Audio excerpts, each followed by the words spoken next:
This is So not says- Skype fucking up. It is the way I talk now. So says the sentient loading circle. That's right. Yep. It's a nice robot voice. Yeah, I do what I can. Are you getting any air conditioner interference at all? It's a little, but it's not terrible. Okay. Well, let me. All right. Oh, I forgot to put on. Oh, jeez, I'm fucking up over here. Yeah, there we go. Boom. Now we're ready to motherfucking podcast. I still can't see you, John Cena. That's really? Yeah. Are you serious? Maybe it's me. I'm gonna drop from the call and see if I can vote. No, I actually can't either since you. Since John joined. Did I break it? No, it was. I saw you when John joined. It just suddenly it's a circle. I don't know. A circle.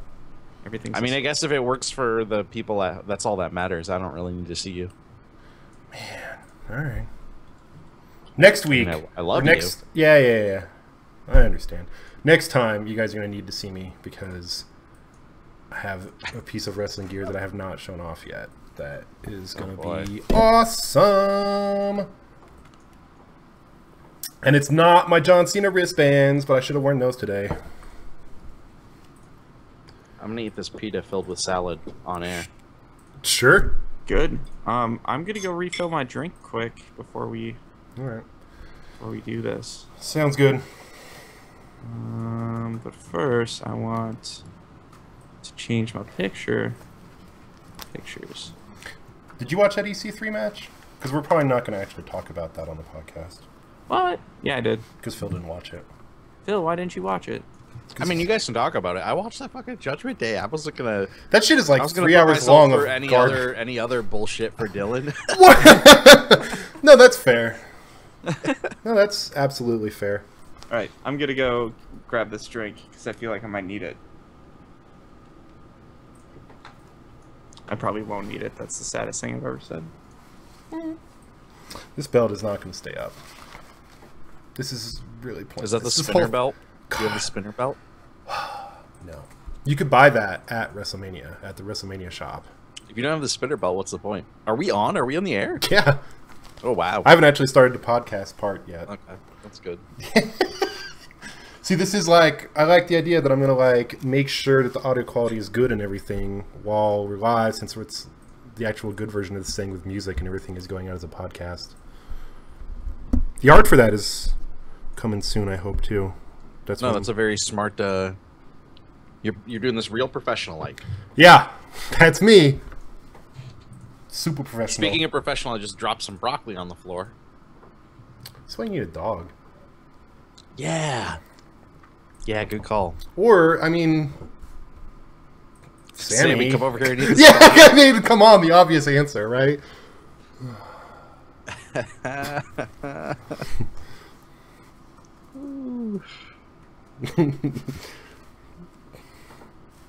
Does he like broccoli? I mean, it's good for him. You better fucking learn to if he doesn't. Whoa. Or no stir fry for him. This weekend, having a birthday party for myself. Wait, when's your birthday? Like, not for 2 weeks. But we're going to be running a tournament, like, the day before. So I kind of am not going to want to do anything on my actual birthday, I think, other than relax. How old are you turning? 30 years old. We're the same age, aren't we? Yeah, I turned 30 in September, so... Yeah. Basically. So I'm going to celebrate it like a grown man, and I'm going to host a fighting game tournament where you have to take a shot before every match. Oh, that's what grown folks Dylan. do. That's what grown folks do. It's called Drunken Master. This is the 6th time I've done it, I think. Mm-hmm. But I did not... One of them I did on... The first one was on New Year's. Which... I don't know. That was alright. It ended up with my friend doing the curly shuffle on the floor. And then somehow... What? Excuse me? The curly shuffle? The Three Stooges? You know Three Stooges? And then when Curly's on the ground and he spins himself around with his legs in a circle when he lies on the ground. This is... Do you not know what this is? Really? Mm-mm. That's a real bummer. But anyway, he was doing the Curly Shuffle, which is, yeah, it's like, have you seen the Three Stooges? You know when, like, Curly lays on the ground, and then he kicks, and then he spins around in a circle? John, do you know what I'm talking about? Do you know what the Curly Shuffle is? I know what the truffle shuffle is. It's similar. You know in the Three Stooges when Curly would lie on the ground and... Whoop, whoop, whoop, whoop. Yeah, whoop, whoop, whoop, whoop, and, like, kick himself around? He does that for most of his time on screen, but... Like, well, when Homer did it... Yes, Homer also did it. Okay. I knew that as a Simpsons thing, which makes me feel super young. / old. Yeah, I can't wear these things. I can't read shit. I have the worst fucking eyesight. Like, my computer monitor is right here. All blurry. Terrible. I still can't see it, so... Then there's really no point. Those are really nice glasses, though. I need to do something with them. Akatuki says, I can't tell where Dylan's eyes are, and it's real unnerving. They're weird. Oh, that things are... Are those Ziegler glasses? Or those... No, those are Macho Man glasses. Yeah. Yep. Okay. Yep. Alright. I guess, is everyone ready? I can start this as a podcast for human beings? I should tweet this out, I guess. Sure. Yeah, sure. Welcome to the pre-show. That's right, yeah. Live subscriber-only content. Mad vapes. Is this legal? Can I do this on Twitch streams? Do they allow vaping? Probably not. No. Really? I have no idea. I'm sure they don't care. Is that too lame? Is that like an uncool thing to do now? Dylan, cover up your neckline. I think vaping is very lame, but I mean, I'm not gonna judge you. Well, okay, no. Let me walk that back. I'm gonna judge you. You didn't say anything the whole time I visited you, which I was really like. I was like, huh. He's very polite. He's from Minnesota. I guess, but I expected something, but not even like a side eye. At least not that I noticed. Yeah, I mean, I'm not. People can do what they want to do. Sure. Whatever. I mean, it's better than a pack of Newports a day, which was the old method. Absolutely. I see, and that's also kind of my thinking of like, I knew that you used to legit smoke. Yeah. And as a replacement for that, you know, this is much preferable, as far as I know, and as far as anyone knows, because we won't find out for another 15 or 20 years that. And by then it'll be too late. Causes you horrible cancer. Yeah, it's probably way worse. That's what's gonna happen. Anyway, welcome to Suplexfriends. My name is Dylan Hecht. I'm here with John, the new sensation Carson. I am also the old sensation. That's right. He's every sensation. I'm every sensation. And I'm also here with, due to his back pain, Phil, the man that gravity remembered, Kohler. I really did, yeah. So you guys should extra props to Phil for. See, but that makes it sound like my back hurts because I fell. took a bad spill. I guess that's not true. Like, no, I just ran for like less than 2 miles, and apparently that was enough. Well, I mean, not like collectively. You've run more than 2 miles, so we could just like over the lifetime of running. This is what's happened of your entire life. Anyway, that's true. So yeah, we're here to talk some wrestling. We got a bunch of stuff to cover. Let's see. We have Elimination Chamber 2015, which just happened 2 Sundays ago. Yep, week and a half ago. Yep. And then I think we'll get into some talk about the next pay-per-view on Sunday, Money in the Bank. Again? They're doing it again this year. It's going to be awesome. I'm super excited for it. But, yeah, I guess let's just hop right into it and talk about Elimination Chamber, which was super good. Yeah. Super good. I enjoyed it a lot. Oh, man, I did not. I went in. Maybe it's just because I went in with super low expectations. That could be part of it. Well, hold on. So, I say it's super good mainly because of 2 matches. There was more than 2 good matches, I think. I think there was only 1 bad match. Nope. No? Nope. All right. I guess we'll get into that then. There were 2 bad matches. 2. Maybe. I'll have to... Yeah. We'll talk about it. Yeah. Okay. So I guess... Let's wait and actually talk, like, get into it. When yeah. We're going to get into it. All right. So let's just start... What else are we going over? Did you finish? Yeah. That was. I mean, everything? I went. Yeah, 3 things. Oh, and then and then Judgment Day 2005. We'll talk some about that. Yes. Yep. Yeah. That's right. That's what I thought was missing. Our homework assignment for last week. It's the thing of all the things we're talking about that took the most time and effort for me to get through. So that was great. Yeah, it's brought to you by SmackDown, but we'll get to that. But first, let's talk about. So you didn't say like overall view of Elimination Chamber, Phil? So we're gonna talk Elimination Chamber first. Yes, I think so. Let's go over. So I thought Elimination Chamber was okay. I thought it was. I'll even go ahead and say I thought it was pretty good. Okay. I was a little bit surprised at what ended up being good and what ended up being bad, and in particular, you know, as we get into it, we can talk more in detail. But like, I did not expect the Intercontinental title match to be terrible, and it was pretty terrible. That was not great. And I was looking forward to the tag team match, but I didn't necessarily expect it to be good. Or I didn't expect it to be great, let's say. And it turned out it was really good, I thought. Yeah, it was fantastic. So I guess, do you want to start with the pre-show match? I didn't watch it, so... But Stardust and Zack Ryder, did you guys watch that? No. I did. It was a Raw match. Oh, okay. I mean, there was nothing special about it. Like, as far as I can tell, it was only there because they want to have Stardust getting some wins so that if they do that rumored thing with him and the Arrow guy. God, that would be so Can we good. talk about this? No, Yeah, wait, go ahead. I don't know what this is. One of the best things. I don't read this stuff, so you have to tell me. Yeah. So, what's his name? Stephen Arnell? Is that his name? Amel. Amel? Yep. Amel? Who's the guy who stars in Arrow, which is a TV show about Green Arrow, a DC Comics superhero. Okay. He was on Raw a few weeks ago, and basically there was like a pretty tiny segment with him and Stardust. Really? But the rumor going around is that they want to build out of that and actually have a match between Arrow and Stardust. Like as Green Arrow? The rumor going around is that he wouldn't be as himself, but that he would either be as Arrow or as Casey Jones, because he's also playing Casey Jones in the new TMNT. Someone else is in that, right? Sheamus? Sheamus. What the I guess that would have to be Casey Jones then, right? Like, I can't see WWE passing up this opportunity.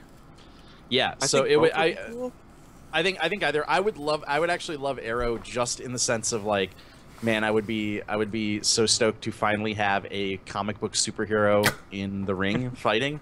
But somebody pointed out like, what about the Hurricane? Somebody pointed out like he couldn't really use it. Oh yeah. Somebody put out on Twitter like, well, he couldn't really use the like the Green Arrow stuff. Like he can't shoot. He has Stardust with arrows, and I was like, I think he could. That would be awesome. Yeah, Arrow does hand-to-hand combat. Also, he could use like weird trick arrows. He could use like a smoke arrow. Ooh, there we go. Right? That could be cool. They could do some really fun, silly stuff with it. So I hope it happens. The rumor was that they were building up to that. There's now some like counter rumors that it might not happen, but apparently that guy, that Stephen Amell or whatever, is a really big fan of wrestling and wants to get in the ring at some point. So he's been pushing for either a Raw guest host position or a match of some sort. Really? Yeah, for a while. And back when Sting first debuted and they started calling him the Vigilante, he actually put out like a Vine or something talking about how there's only one Vigilante and basically trying to like start a feud with Sting. Nice. Over Twitter. That would be really cool. great. In his Arrow great. costume. That would be so excellent. good. So I mean, I don't know how this match would turn out, obviously, because I don't know how this dude actually would hold up in the ring. You know, he seems pretty fit and stuff, so like I would hope he would be able to do something entertaining. Mm-hmm. But I mostly was excited at the idea because, as Andy Clare points out, Cody Rhodes is legitimately one of the most talented in-ring dudes in WWE. Yeah. And they're doing little with him. Stardust, excuse me. That's right. Ever since they dropped the Stardust Goldust feud with like just no build up with the quickness, yeah. Pointless. Yeah, they just got rid of that. They just haven't done anything with Stardust, and I would love to see him actually get something going on. Him fighting a dude from a comic book would be... He's the only one you could do that with, I think, would be Stardust. That's the only character that would work with. Getter 404 suggests Sheamus and Stardust versus Amel and Neville because he's an arrow, Maggle. Ain't it hilarious? I love it, Maggle! That's pretty good. That's good. I'm taking these belts off. These things are obnoxious. Take that, championship. That's what I think of your Intercontinental match. But that match was not actually that cool, I guess, right? Or the Stardust Zack Ryder match, which I'm glad to hear of because I don't like Zack Ryder. No, it was just they kept on building up the whole Stephen Amell. Okay, just the whole time. The whole time. Great, great. Yeah, so I guess we'll just get right into the tag team match. New Day, Lucha Dragons, Tyson Kidd and Cesaro, Primetime Players, The Ascension, and Los Matadores with El Torito, who actually showed up in the ring. I did not expect that he would like perch on top of their little thing. There's a lot about this match to talk about. I mean, you know, we already mentioned just the fact that it ended up being really good. I think honestly the biggest surprise, and I'm kind of happy to see it, and just was not at all expecting it, but the push for the Primetime Players. That was awesome. Yeah, that's very true. That was great. They made it all the way to the end. They ended up losing, and New Day kept the belts, but I just was not expecting the Primetime Players to get a push at all, and now apparently they are they're the main contenders. They're the number ones, yeah, which is awesome. Who knew? Thank God, because I mean, they don't do enough with Titus O'Neil. I think he's a big dude who's good on the mic, which seems like the perfect thing that Vince would want, right? And like never got anything, so I'm glad they're doing something. And Andy Clare says Primetime Players was over as hell a while ago, and they messed it up, so I'm glad they're over again. Yeah, so like when I got back into wrestling last year was sort of right after sorry, what's the other one? Not Titus O'Neil. Darren Young. Right when he went out and Primetime Players had broken up. And yeah, like I kind of completely missed it. Every time I saw Titus O'Neil, I mean, he kind of became a jobber for a while. Yeah. And every time I saw him, I was like, this guy seems like talented enough. Yeah, it's weird that they're not doing more with him. He's certainly got, as you said, he's got that look that I think Vince goes for. So I was kind of surprised that they weren't doing more with him. So it's nice. It was a very pleasant surprise, and I say that as somebody who's never been a huge like Primetime Players fan, hasn't really been around when they've been in the spotlight at all. It was just a nice surprise to see them suddenly get elevated like that. Yep.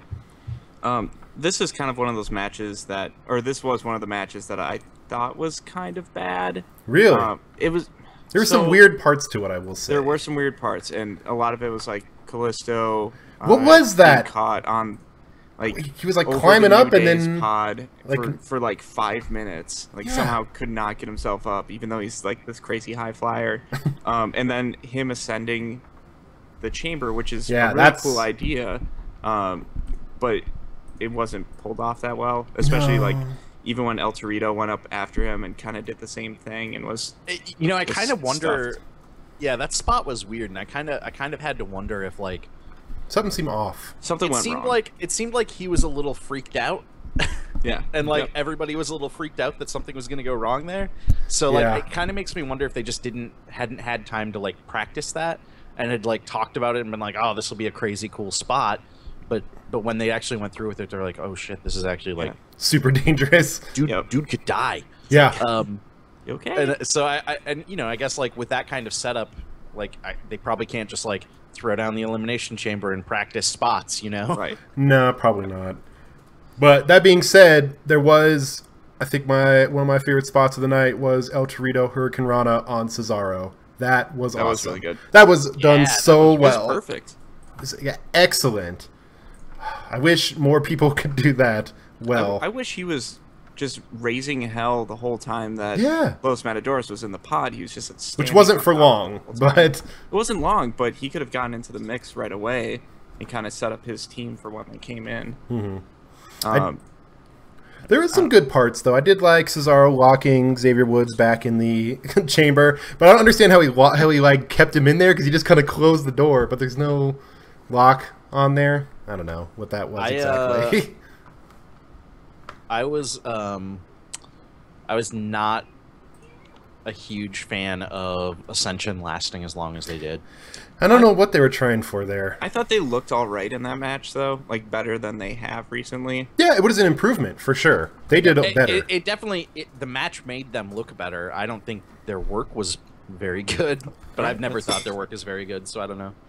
I don't know. I like the Follow Man a lot. I think that's a really cool move. But when they botch it, it looks real ugly. That's it. I mean, you just need like 2 or 3 more, and you're golden in WWE. Really. And you're John Cena. Yeah. Well. Or Roman Reigns. Yeah. Or Neville. Neville has more than 3 moves. Okay. You should go back and watch the NXT matches.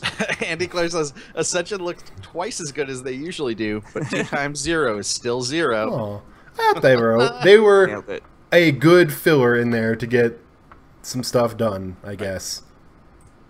Who'd they eliminate? Los Matadores and Lucha Dragons. And Lucha Dragons? Yeah. Okay. And then they were eliminated by Primetime Players. Thank goodness. Yeah, I mean, Cesaro did really well. Tyson Kidd and Cesaro both did really well. It's just, I don't know what happened there. It's weird that they suddenly were like being pushed and then weren't. Not even like being pushed, but like maybe they're just doing. Maybe let's do something else with them. You know? Yeah, and I'm certainly. I did not expect him to get pinned. With word that Tyson Kidd's got an injury of some sort. Thanks, Joe. Yeah, this is like happened in a dark match with Samoa Joe, I guess is the word. But that was after Elimination Chamber, but he's out for a while, which makes me a little bit worried about. I'm just remembering how much Cesaro was just floundering, them not doing anything with him in his solo career before Tyson Kidd came into the scene. So I'm a little bit worried that's. I hope that's not the case again. Please, please. I don't know how long Tyson Kidd will be out, but it sounds like I haven't heard anything official. It sounds like WWE's trying to keep a wrap on it, but I feel like it could be a while. That would be the word going around was that it was a spinal injury, which sounds pretty fucking serious. Yeah. That's not good. That's not good. Yeah. Could be a stinger of some sort, though. Yeah, it might. It could be as I mean, it's just a really brutal sounding injury. It's always a bummer when people go out with injury, especially like as you said, Dylan, when they were getting pushed and stuff. Yeah, it's just such a bummer. But I wonder if they're trying to line them up to go against. I guess they're called the Reapers now. Rowan and Harper. Is that what they're calling them? I don't know. There's a rumor like from one of their promos, like they were calling themselves the Reapers, which is a cool name for a team. Mm-hmm. Yeah, Cesaro and Kidd against those guys would have been. That would have been really cool. Yeah. Well, I don't know. I thought Eric Rowan didn't like bullying people. Now he's like being a big jerk. He's back with his family. I guess, man. I thought he could rise above hate, but nope. Thanks a lot. You thought he'd learned a lesson from his Survivor Series partner. That's John right. Cena. Big Show. John Cena. And were they partners at Survivor? I don't remember. Yes. Yeah. Yep.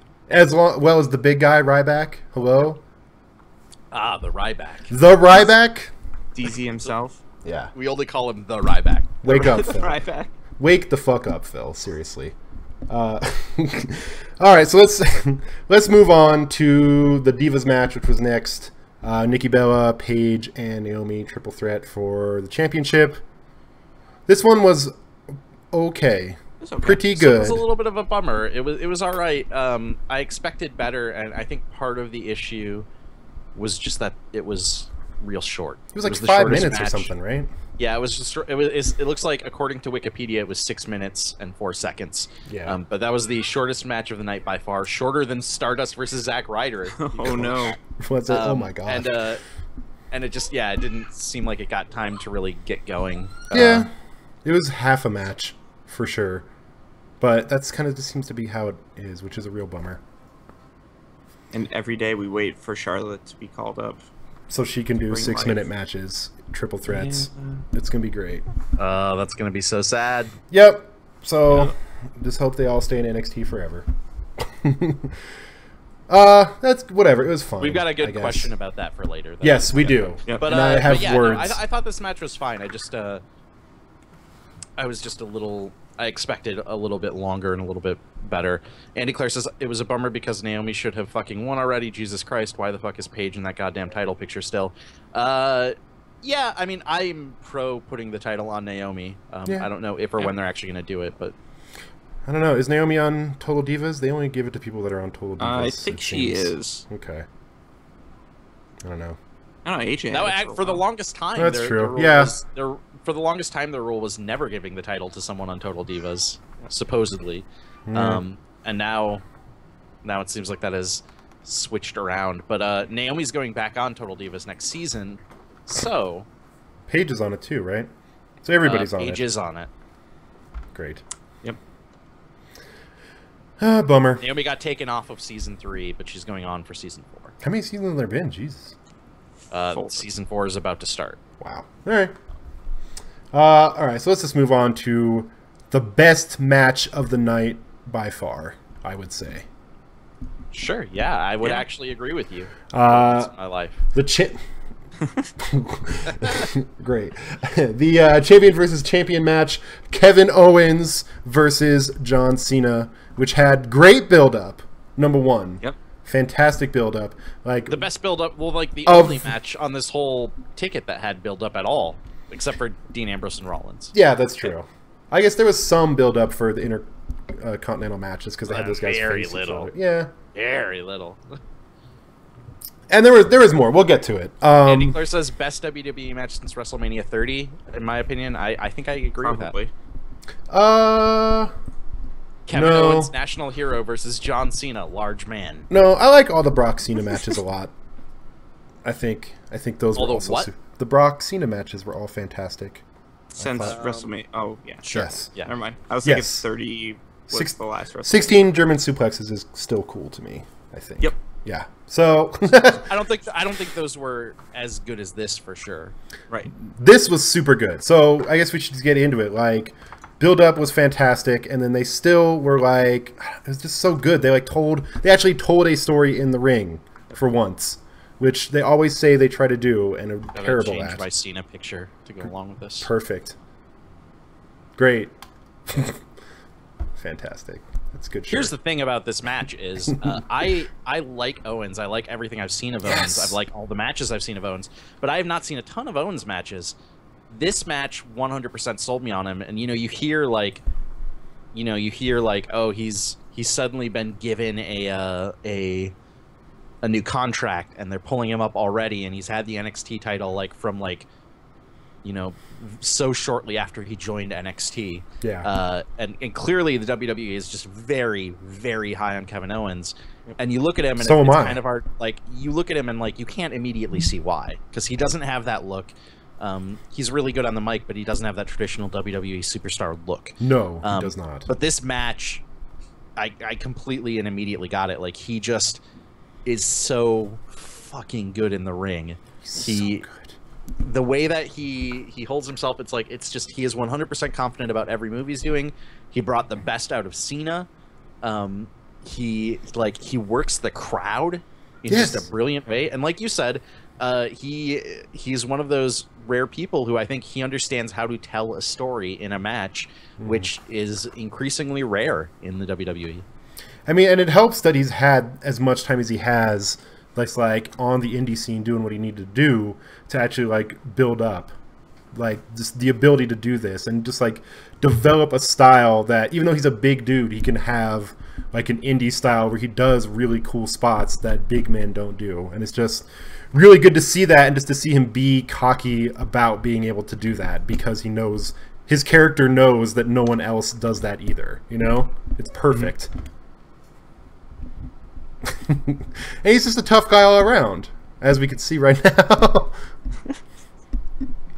But I mean, it's perfect. He was like doing "You Can't See Me," doing AAs. Pop-up powerbomb is a fantastic finisher. Like, it's real so good. good. It's real good. It's so perfect looking, and Cena is like perfect at it, at taking Here's it. the thing: is like I was 100% prepared for Owens to lose, and like 3/4 through this match, I was prepared for Owens to lose, but also to still be like, I was still really happy with this match because they make him look so fucking strong. Like he kicked out of like Cena's finishers like 15 times, which no one does except for Brock, basically. But then to have him win was such an incredible oh shit moment. It was such a like unexpected, like they gave the win to him. Yeah. And I know I had talked on our last episode about how I thought by making it a non-title match there was actually the chance for him to win, but I still was not expecting it. I was not. Very, very incredible. There was plenty of points where I thought, especially that was... like when they let him use the AA, and all this incredible offense. I thought it was going to be the usual John Cena, just pulls it together and puts together an offense at the end and just takes it. But yeah, I just want to correct you real quick, John. I don't think he used the AA. Like I said, I think he used the FU. Actually, that's definitely it was the FU for sure. Absolutely. I actually played it back in slow-mo a few times just to check. Definitely the FU. Yeah. Just a slight variation of him like pushing him down. Yeah, it's just all the difference it takes. So I think now that's going to be one of his moves. He's going to have the FU. He's going to be the new John Cena to John Cena's Brock Lesnar. Which Ken Clay said, I thought Owens would win, but I didn't see him winning clean. That's the other thing. That's the craziest part. The other thing too is we get a lot of people talking about you know, we'll talk about it a little bit later, the Money in the Bank match, which they basically announced within minutes of that match ending. They were like, oh, John Cena and Kevin Owens are going to have a rematch at Money in the Bank, which, you know, a lot of people immediately took that as like very cynical, like, oh, Cena gets his victory back now. Cena's going to get the pin, which I understand why. But now I wonder. People are cynical about that. But also, like, I'm kind of the opinion, and I think Andy Clare said this earlier as well. Even if Cena gets the victory at Money in the Bank, I think Kevin Owens is going to be just fine. Yeah. And like, yeah, probably. If they do it like that match, where even if Owens loses, he looks real strong. I don't think it matters if Cena gets a victory. That's fine. I don't care who wins. Fine in that case, and especially if like the feud keeps going as well. Yeah, if we can get more of these matches, that would be amazing. I'd be so excited for that. And the biggest thing though is like, no matter like even if Owens gets that victory, if Cena gets that victory, in history, it's always going to say now, like, Owens' debut match for WWE, he beat John Cena in, like, a huge upset. Clean. Yeah. And, like, that's huge. That is, like, just a huge sign of WWE completely respecting him. And I hope it means that some good stuff is going to happen with Owens. I want him to stay on Raw now. Well, he's feuding with everybody, literally everybody on the roster. Yeah, pretty much. He doesn't like anybody, which is perfect. It's like the perfect way to be as a heel. I mean, the word going around is he's on Raw for good now. And he's so good. And like presumably will be transitioning out of NXT completely in the near future. But it all, like, the other thing that I'd heard is that WWE has basically decided, like, very quickly, like, he is our number 2 heel. Behind Rollins, he's the number 2 heel in the company, and perfect. Fucking good. Yep. Perfect. Yep. Keep him in something with Cena till Samoa Joe comes up, and then just have him and Samoa Joe go at it constantly. That would be fantastic. That's what I want to see. I want to see Samoa Joe versus Owens, and then I want to see Brock versus Owens, because that would be awesome. So that would be great. What I really love about this whole Owens-Cena thing, and Owens, like his whole gripe with Cena was that he was taking, he's taking the blame for Sami Zayn's injury, and so he keeps on like talking about Sami Zayn and how he is basically destroying his career. If he keeps talking about this for months and months, when Zayn comes back from his injury and makes his real Raw debut, he's gonna be huge. Oh, that's a great idea. Like, that's perfect.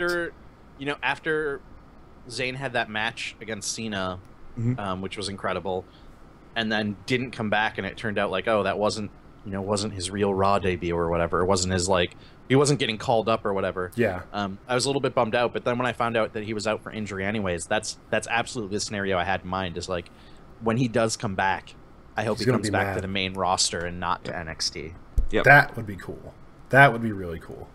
Because everyone knows his name now. He's mentioned every Raw, every SmackDown. I mean, and then, to be honest, knowing WWE, that they're just going to replay that whole storyline all over again with him and Owens, to be fair. They're just going to move that NXT storyline up, basically. And what? As bookers have done for the last 15 years. It's going to be great. It's better than most of the writing going on in WWE proper, so I'm like, that's very true. That's very true. Yeah. No, that's true. Yeah, that's fine. Steal it. Make it good. Bring it with more people to get more excited about it. That would be awesome. So yeah, let's go ahead. Let's move on from that awesome match to what I thought was also a very good match. And more NXT guys, which is, I think, was an interesting theme of this pay-per-view for me. Speaking of repeating NXT storylines. Yes, also speaking of repeating NXT storylines, Neville and Bo Dallas, who I'm so glad he's back now. But I don't know if he's actually back or what. But I hope this is totally a great match. I thought it was completely solid. The only issues were, there wasn't a lot of build up. There wasn't a lot of reason for us to care. There was some, but very minor. They did do a good job, I will say, and I will never praise the announce team very much, but I will say they did a pretty good job of establishing the fact that Neville and Bo Dallas do have history from NXT, and that's good. So that at least gave it a little bit more weight. But I'm glad that's a thing now. Besides, these guys are rookies. They're coming up from this little. Yeah. Well, now that they have, it's like they're treating it like its own brand. They're treating it. Well, they have to sell the network, so it's a side effect of having to sell the network is that they can seriously promote this stuff. So the biggest issue with this match, just in addition to that, was also just like coming after Owens Cena. Oh yeah, that's bad placement. The crowd was spent. They did not have anything. I was exhausted. I was on my couch at home. And I was like, I need to turn this off for a while. I don't know what I can't watch wrestling for a little bit. Oh yeah, there's people over here, and we all popped up there was some yelling. It was pretty crazy, but I don't know. Bo Dallas is so cool. I wish they do. I like Bo Dallas so much. He needs to be like the new JBL character, not that character, but just don't turn him into a guy who thinks he's a good guy. Just make him a giant jerk again. Who just goes out of his way to look down on people. Yeah. But don't do it like you did Damian Sandow, please. Yeah. I don't know. I think he would be great because there was good in-ring skills from both those guys. They're both showing off good stuff. It was a tough one. It was a tough act to follow for them, unfortunately. But now with Neville's in Money in the Bank, right? I believe. Is he in the Money in the Bank match? Yes, he is. So Bo Dallas is just hanging out in the background again, not doing anything. He's believing. Yeah, I guess he's out there somewhere campaigning for something. That's what they should do. They should just time something with the presidential election and have Bo Dallas run for president. Have him be campaigning to be president during that. That would be great. That's a good character for him. And it's directly stealing from JBL. So it'd be perfect. I think another good thing about that is it would really give Vince and the WWE writers some opportunity to have some of that classic, subtle satire that WWE has always been so good at. They can really get in some jabs at the. I bet they got some real good Hillary jokes. I'm sure. I can't wait. I bet they got some great Hillary jokes. If all else fails, they'll just put in some fart sound effects and boom, hilarity. That's the comedy button right there. Is you just press the fart button, and the whole crowd is gonna laugh. It's gonna be great. I can't wait. Cannot wait. Yeah, they get that one for free, by the way, Vince. So it's all yours. Squirrel says Bo Dallas is a character that could benefit from an interview show segment. Yes. Yeah, maybe. I think so. It's. Do you mean? Let me ask this, Faulty Squirrel. Do you mean Bo Dallas appearing on someone else's interview show or having an interview show that he hosts? I think having his own. See, my only issue with that is like that feels like such a fallback that they use for so many people. You tell me you don't like the Yeah, Peep Show? I'm not a big fan of like Ms. TV or the Peep Show or really any of those like What was talk shows. what's the Jericho? Doesn't Jericho have one? The highlight reel? Yes, the highlight reel. Yeah, I agree. Andy Clare says, I want Bo to be a manager to be on. Interesting. Ooh, all right, that'd be okay. Sure. For who? Ooh, that's a good question. For who? I just, honestly, Yeah. no joke. And I know it doesn't seem like it's going to happen. I just want, I want Kurt Angle to come back and him and Bo Dallas.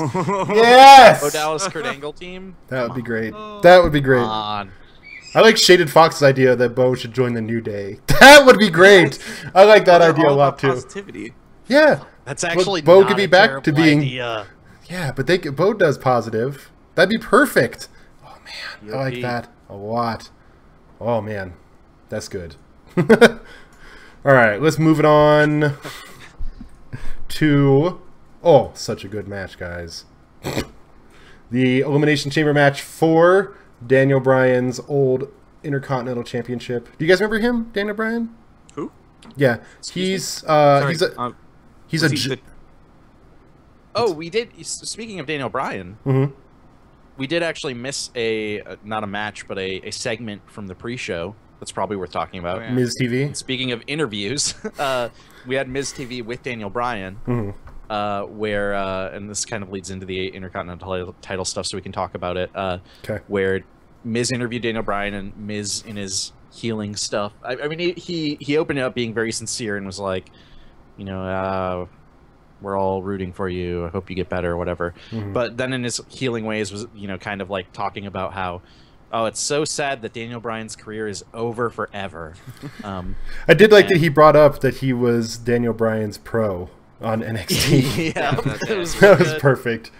That was a good little callback. But he just kept driving home that Daniel Bryan's career was over forever, and then Daniel Bryan drove home like, I'm not done. I'm gonna be back. I'm gonna fight in this ring again. So that's, I guess, the first time we've heard that. So that's but do they know yet? Like, do they know? I don't know. Dylan, you and I spent that whole segment just talking about how Daniel Bryan was going to injure himself. That was so good. His Yeah. segment. Yeah, I'm pretty sure it happened. Like, he just tripped a little bit on his way out, and that's it. Got retired. my mind. Yeah, stubbed his toe. And I said Retired. this on Twitter too. I make the jokes because otherwise I'm just going to cry. But Yeah, either way, if you are holding out hope for Daniel Bryan to return one day, possible. he wants you to believe that as well, and Yes. WWE wants you to believe that as well. So there you go. Until then, you could I just guess- watch Tough Enough. Well, I was going to say, I think the Tough Enough thing, the timing for that actually works out really well, because I think that might be kind of what WWE is banking on, is like, okay, he's not going to be on Raw for a while, but we can have him focus on this, and then maybe by the time Tough Enough is done, he'll be back or something. Maybe we could teach these wannabes a few wrestling moves. Well, he's a Volta judge. Squirrel says, not I a- actually didn't like D-Bry in this segment. It seemed ungenuine of him to hawk a book. I mean, That's because he's not welcome great. to the WWE. That's and because he's not people great who on the write- mic compared to a lot of these guys that selling shit. Did you? That's true. That's true. Like- But I mean, like you go back, and from the time that WWE started having their stars write these autobiographies, which I think was probably, it seems like it started during the Attitude Era, right? The first one I remember was Foley's. Yeah, and you get, and like Foley's another, that's the perfect example, is like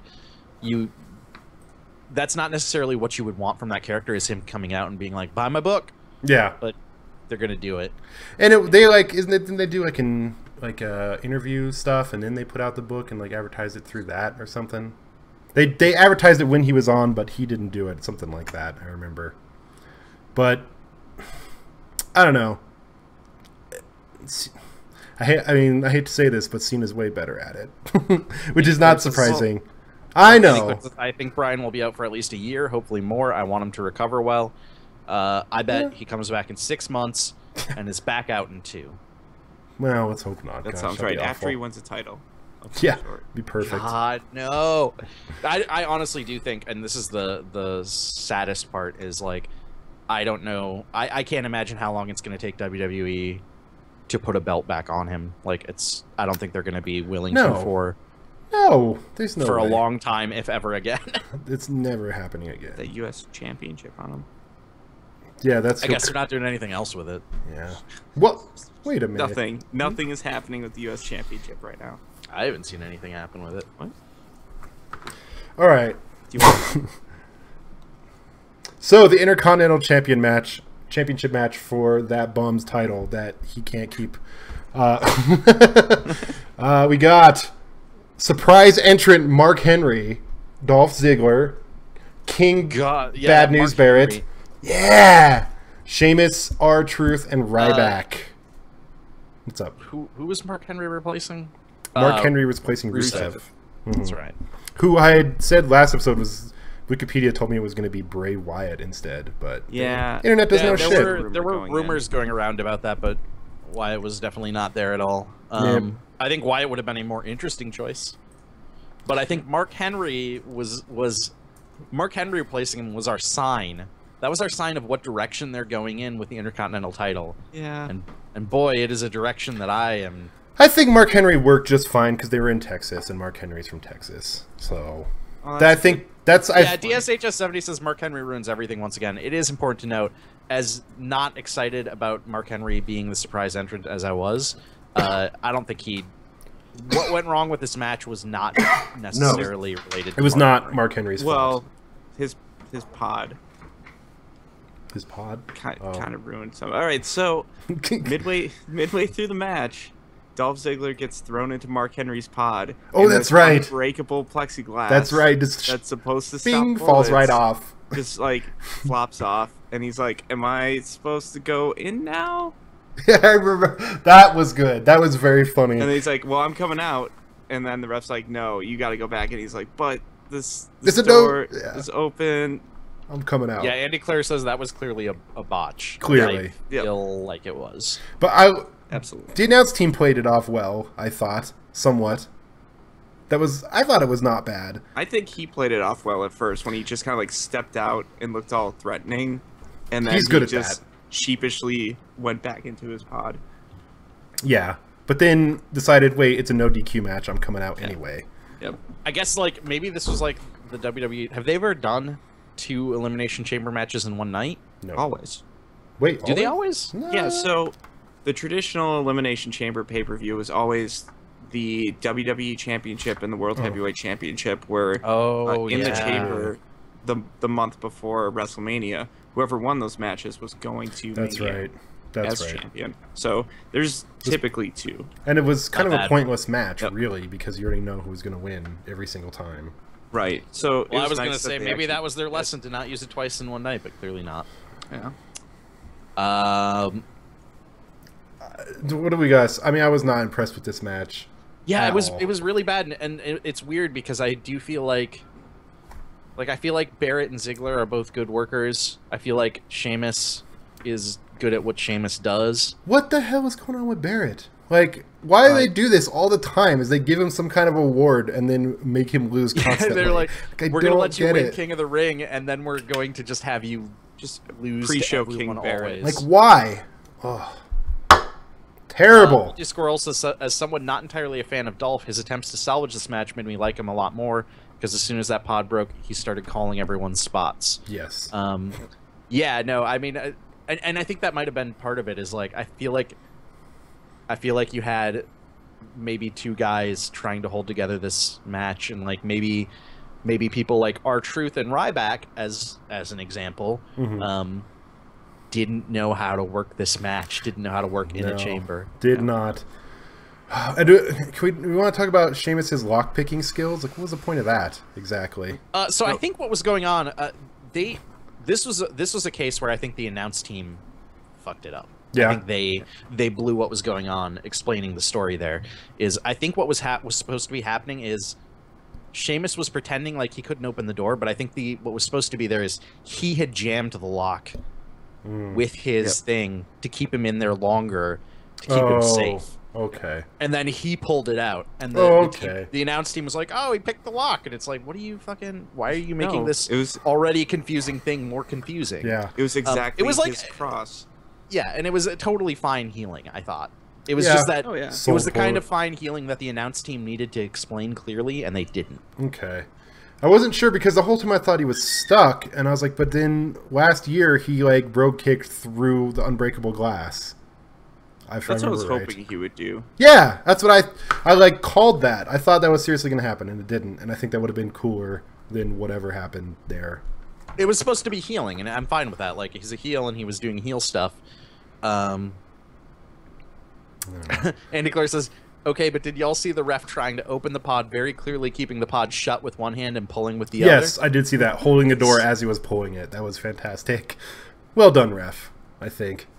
Great acting. But your man Dolph didn't do a ton, really. I was kind of surprised at that. He kind of like Yeah. laid on the ground Yeah, no. a lot. He laid on the That was ground weird. a lot. I mean, I think Volty Squirrel is right. I think he carried a lot of the match just by like helping pull people through it, like helping them figure out what the fuck to do. And then but people helped him through a couple pod doors. Yeah, yeah, it's good. Yeah.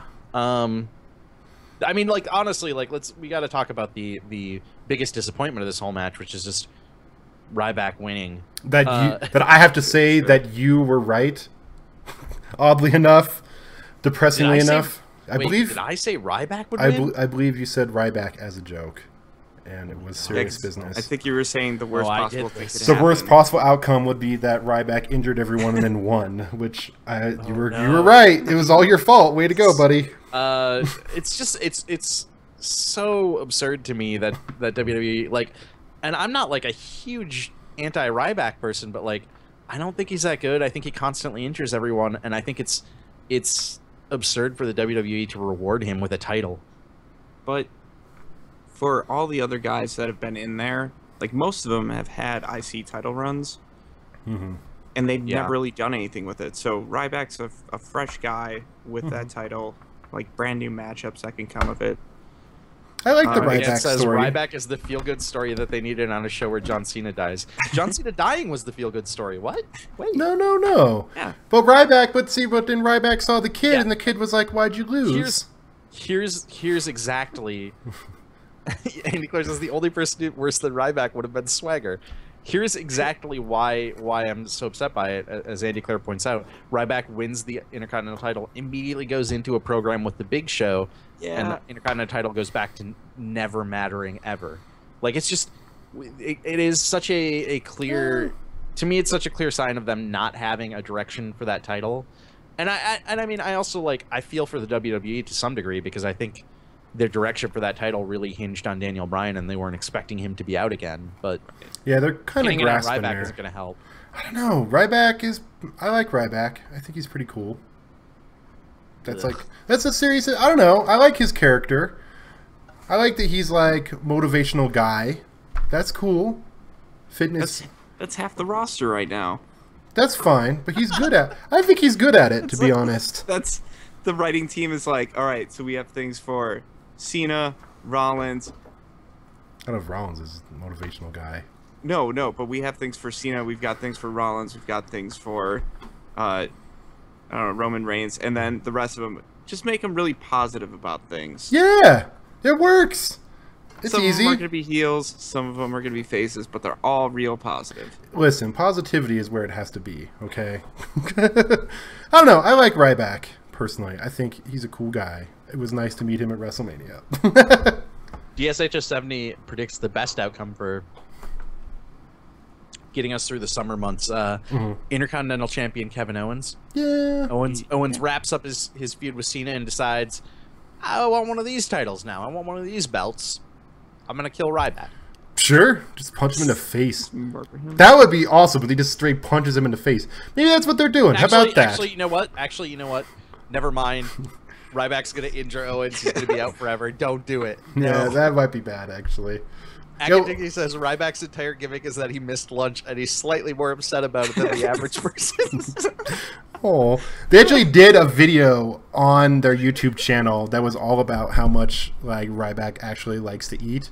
This is like years ago. Do you remember this? It was part of when he was in like Tough Enough. Yeah. And it just like it was constantly like secret candid camera shots of him like eating like granola bars in the airport and just like constantly having like a sandwich near him or something. It was really weird. Have you ever seen his teeth up close? Oh, like they're so every jacked week from him just eating all the time. Every week on Raw, I see his teeth up close.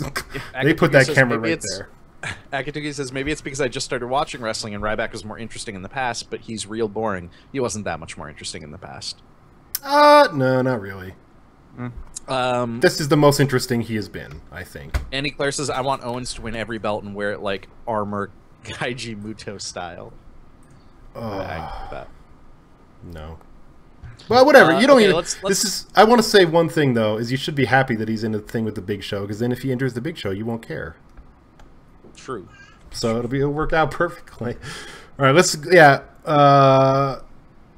The singles match for the WWE World Heavyweight Championship. Dean Ambrose and Seth Rollins. Really good match too. Yep. Hella finishers constantly, but really good. I really liked it. I think I like the ending of the match more. That was the real. Not necessarily like the finish, but after the match, I liked what happened. Yeah. Do you want to just start there, I guess? Yeah. So this pretty good match happened beforehand. Mm-hmm. And then there was a point where Ambrose was coming off the top rope, and Rollins pulled the referee in front of him. Yep. And knocked out the ref, as you do. Mm-hmm. After that happens, so was there interference from J&J and Kane at that point? If I remember right, there was, and then he like knocked him around a little bit. Yep. So Ambrose clears out those guys, and then takes out Rollins in the middle of the ring with that Dirty Deeds, which I love. With move. Dirty Deeds, pins him for a visual 3 count, but there's no ref. What is kind of surprising is a ref runs down. He has him for a good 10 count as the ref counts to 3. Ambrose wins the title. Which I lost it at that point. Yep. Oh my goodness. I did not see that coming whatsoever. That was so good. And then they had like it was perfect because they had the graphics there and everything. And then, of course, the other ref. Wait. Yeah, don't get too excited here, Dylan. Yeah. The original ref wakes up and calls a disqualification on Rollins. Ambrose still wins the match, but he does not win the championship due to a disqualification. Then Ambrose just decides, fuck it, I'm taking this belt with me anyways, with my good buddy Roman Reigns here. We're going to go grab some beers, who's coming with us, and then CM Punk's it out the audience. Well, not quite. You forgot a very important part of that. What's that? Which is the Authority then tried to take the belt from him, and only one man could come to save him. Oh, okay. Only one man, the leader of the Roman Empire himself, Roman Reigns, came down in his most perfect role yet as friend of Dean Ambrose. Just drinking buddy of Dean Ambrose. Dude, and then came down and just like did all of his entire moveset on the Authority guys, which was perfect. Like double Superman punch on J&J, spear to Kane, Superman punch to Rollins. It was perfect. And then as they were leaving, my only thought was these guys should seriously just be like the APA again. Right? Volty Squirrel says, great match, awful finish, too much interference. Basically every Rollins match since WrestleMania 31. Yeah, so my big issue, and like I loved the shocking ending. I loved like Ambrose actually winning because I don't think many people actually expected that. So that was all really cool, but yeah, the like dumb like reversal thing really bummed me out. Like I just didn't I was not a fan of that, and not a fan of the fact that every pay-per-view finish, like every pay-per-view title match since WrestleMania 31 has been Rollins and the Authority screws over whoever. Yeah. So that was boring. I did like Ambrose just leaving with the title though. I was like, okay, that fits his character, and that's pretty cool. It was like a WCW level like lame swerve that then they made good, I think. Right. Yeah, I agree with that. I completely agree. And like, the swerve is still lame, but they at least did something with the character that makes sense out of it. So I kind of dig that. And this is, I mean, I remember we talked that night, or I think it was that night, and I was worried after what happened with the Intercontinental title that they would not be able to do stealing the belt from someone well again, and they have done it much better now. They learned what was bad. Andy Clare says Reigns being Ambrose's buddy is honestly so smart to get him back in the audience's good graces. Yeah, I agree. Although I still feel like one way or another it's setting up for a heel turn, whether that's for Reigns or for Ambrose. I feel like one of those two, before the end of the summer, one of those two is going heel. I think that would be a bummer. I don't know. I don't know what to think about it. I'll have to wait and see how it happens. But I really do think that's gonna happen. Maybe even at Money in the Bank. I mean, yeah, there seems to be a little bit of dissension with Rollins and his crew. Yes, that could lead into something like someone comes to Rollins' side to help him keep his belt. Maybe, yeah. I don't know. I guess that's. Should we just move on then to Money in the Bank, other than saying this match was really good also? Andy Clare says Dean wins the title, Roman wins the briefcase. It's super obvious. Yeah, I mean, I think... Yeah. That'd be nice. I'd like that. Should we just... Let's just go ahead and move on. Let's just all agree that this was a really good match, right? Yeah, it was a good match. Yeah. I mean, I think Ambrose and Rollins, every time they get in the ring together, put on a really good match, so... Yeah. And I think it helps that they have their history. Andy Clare also says WrestleMania 32 is a Shield triple threat. It's money. I really hope so. I really hope so. It'd be nice, but I think they're just going to do Roman Reigns and Brock Lesnar again. No. Yeah. No, they will not. Absolutely. No. Absolutely. Brock will have something else going on by then. He might be busy with a rattlesnake. That would be lame. We'll see. Yeah, let's just go ahead and move on to Money in the Bank. I don't know. I have my predictions for what's going to happen in the future. Should I just say that now? Which I think seems to me to be the most obvious thing that WWE will do. Sure. Which is Roman is obviously going to win Money in the Bank. I think we can all agree on this now, right? Are we just jumping right into the Money in the Bank match? Let's just start with the Money in the Bank ladder match, which involves. I just looked for Money in the Back. Money in the Back. It's a little bit different. That sounds like a horrifying thing. The Money in the Bank match, which is Neville, Dolph Ziggler, Randy Orton, Kofi Kingston, Sheamus, Kane, and Roman Reigns. Of that group, Roman Reigns is going to win. Kofi Kingston it's Kofi time. I think so, but I think now he has just all the experience of every ladder match ever. Yeah, he's been in all of them. Every single one. Yep. But Roman Reigns is going to win this, right? Like, this is how this is going to happen. Right? Yeah. No. Yes. I mean, I think I think it would be. I would be stoked to have someone like Neville win it. I would be obviously excited for my boy Dolph Ziggler to win it. Of course. How about the Viper? I think. I wouldn't be excited for Randy Orton. I would actually be a little bit disappointed for him just because I think he doesn't need it. No, some of these other guys do. But I think Reigns winning it is the most likely, and I think it's smart. I mean, I think it makes sense just in terms of setting up stuff we've talked about previously about setting up tension between him and Rollins or him and Ambrose, renewed tension. You know, after a year of having Rollins teasing everyone with the Money in the Bank, having Reigns do it would be great. Would be an interesting reversal. And I also think it gives him a little bit of a much needed experience, I guess, just in the eyes of the crowd. Like, I think part of the reason so many people reacted poorly to that push is they were like, well, he's not ready. He hasn't done anything to prove that he's ready for this.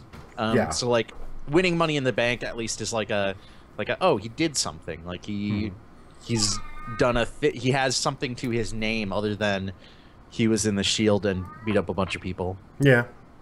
Team Chew says Kofi wins the case. All of New Day wins the case.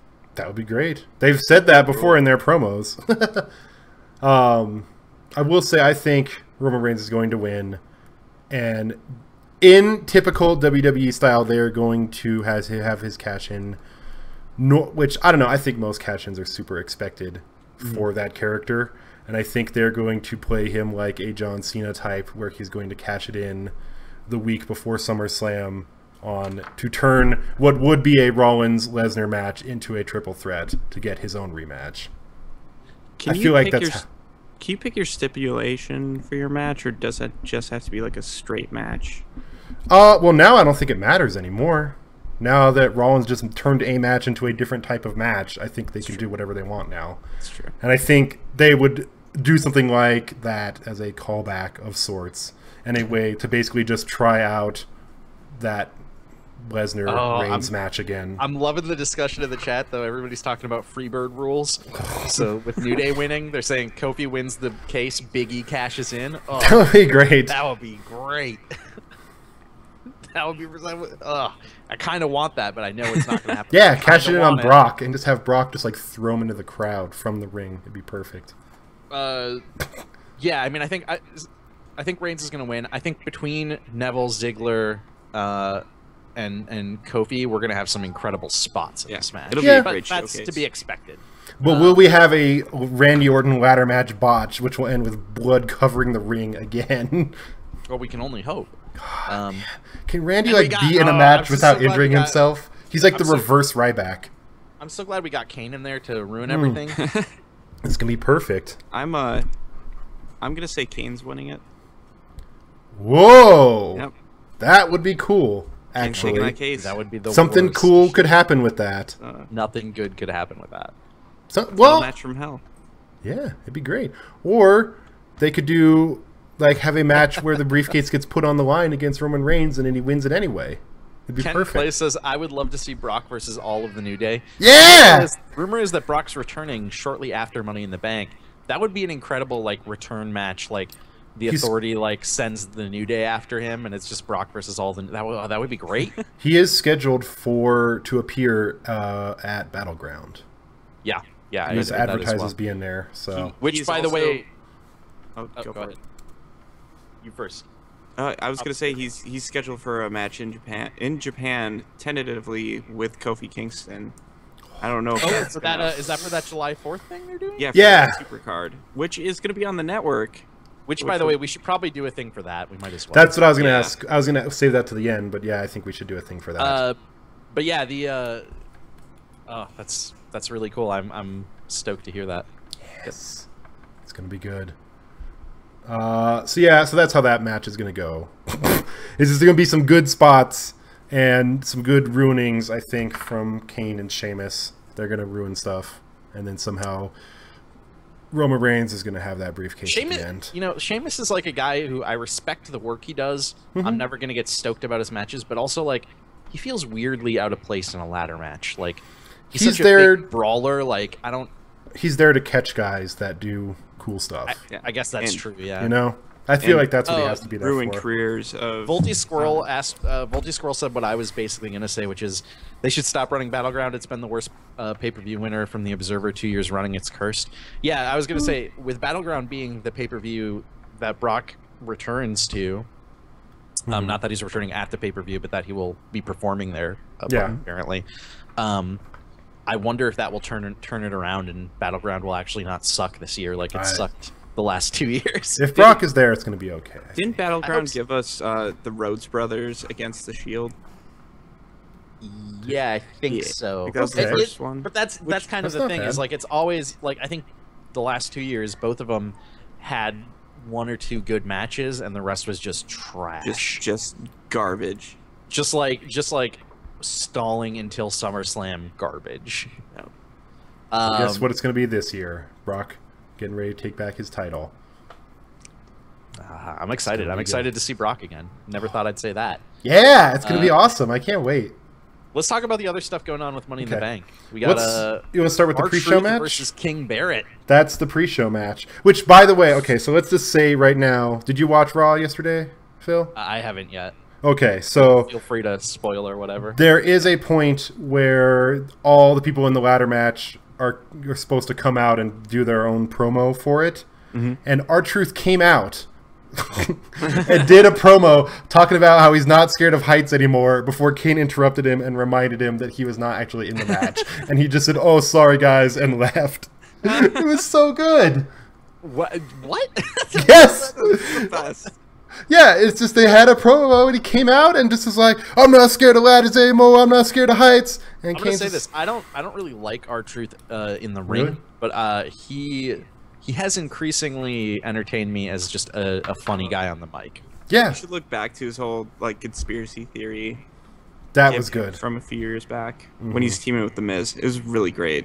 Yeah, he was really good with the Miz.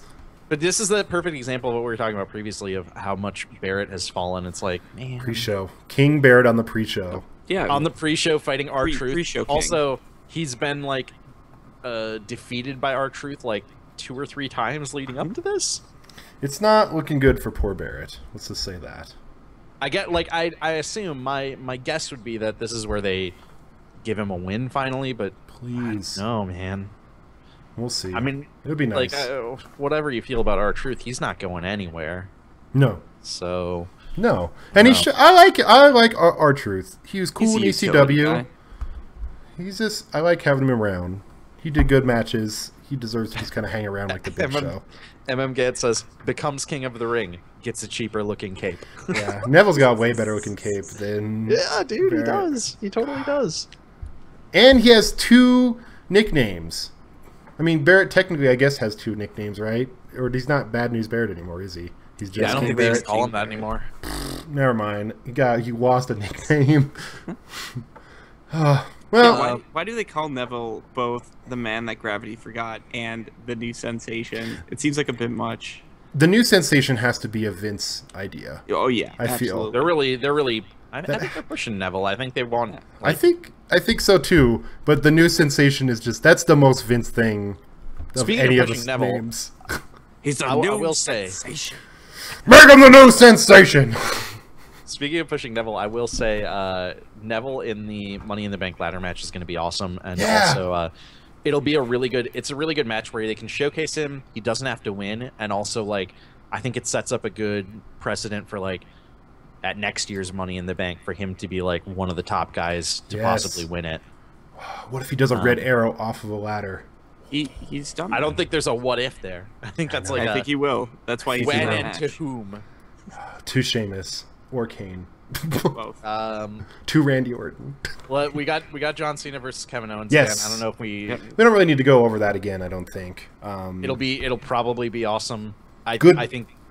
Good Owens build up will on Raw prob- this week, by the way. Yeah. They continued the build very well. Yes. Although, I just fail to see how Cena is a good guy. In any way. Yeah. What do It you was- mean? Yeah.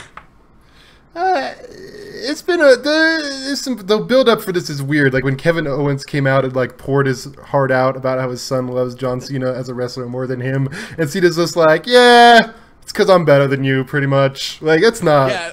Cena's response is, "Well, you suck." Yeah. And it's like, They might as well have I'm just on- played a fart think sound I- effect. I think I'm on Owens' side.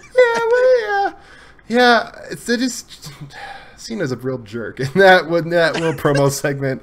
This week's Raw, he was much nicer of a guy for sure, and they had the NXT Open Challenge again, and it was kind of funny that it was an open challenge except Cena wasn't allowed to challenge him, which is not open at all. But that was kind of a funny thing for them to like. Cena even brought that up. He's Sure. like, Cena's I'll like, do it that's right not now." real open if I can't be in it. And then Neville showed up, and they said you could pick between which one he wanted, and he fought Kevin Owens, and it was very good.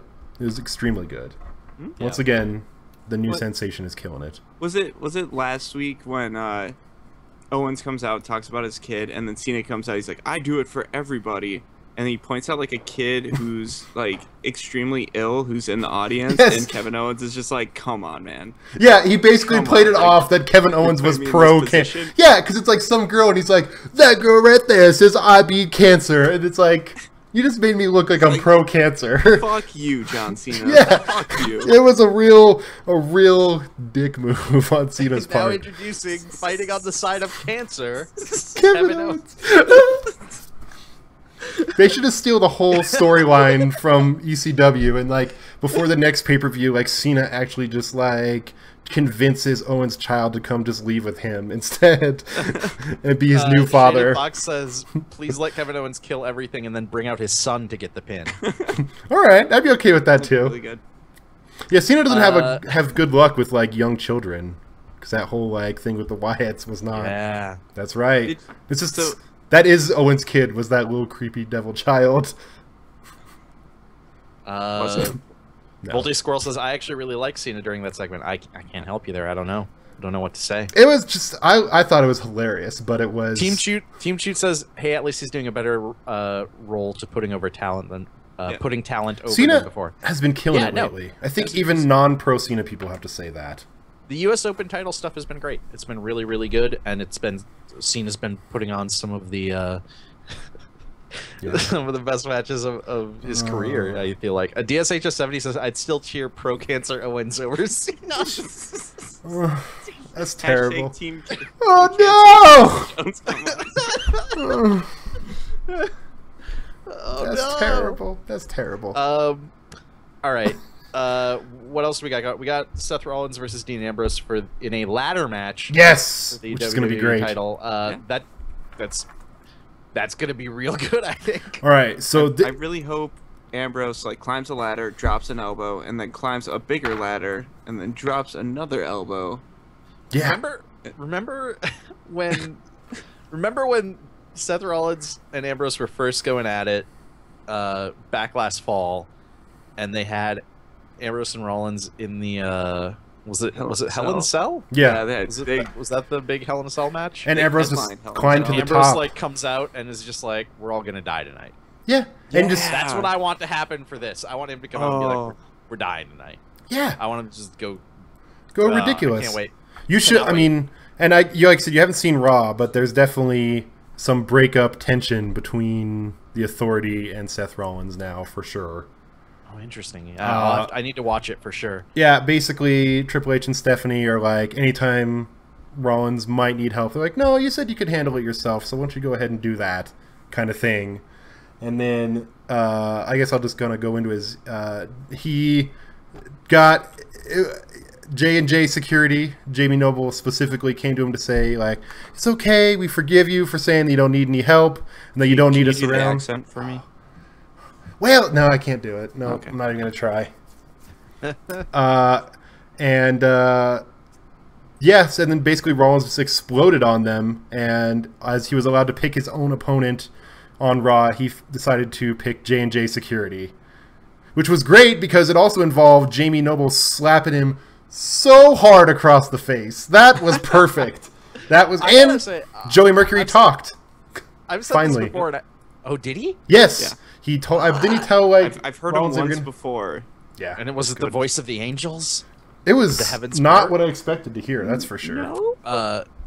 It's I've said this before, but I don't think ever on the show since we've only done one episode previously. But I think J&J Security, some of the most underrated performers on WWE. Not in the sense of like not in the sense of like, oh, they're incredible in ring, but like they're great characters. Oh, yeah. And they have like helped build Rollins so well.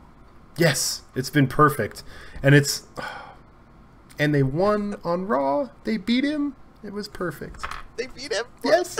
Yeah. Off of the like interference from Dean Ambrose, they won. It was great. Beautiful. Oh, you need to watch Raw. It's so good. So this is interesting. I honestly, I think it's going to go one of two ways. Either, I do think either Ambrose is going to win the title here, or there's going to be some sort of swerve where Rollins wins.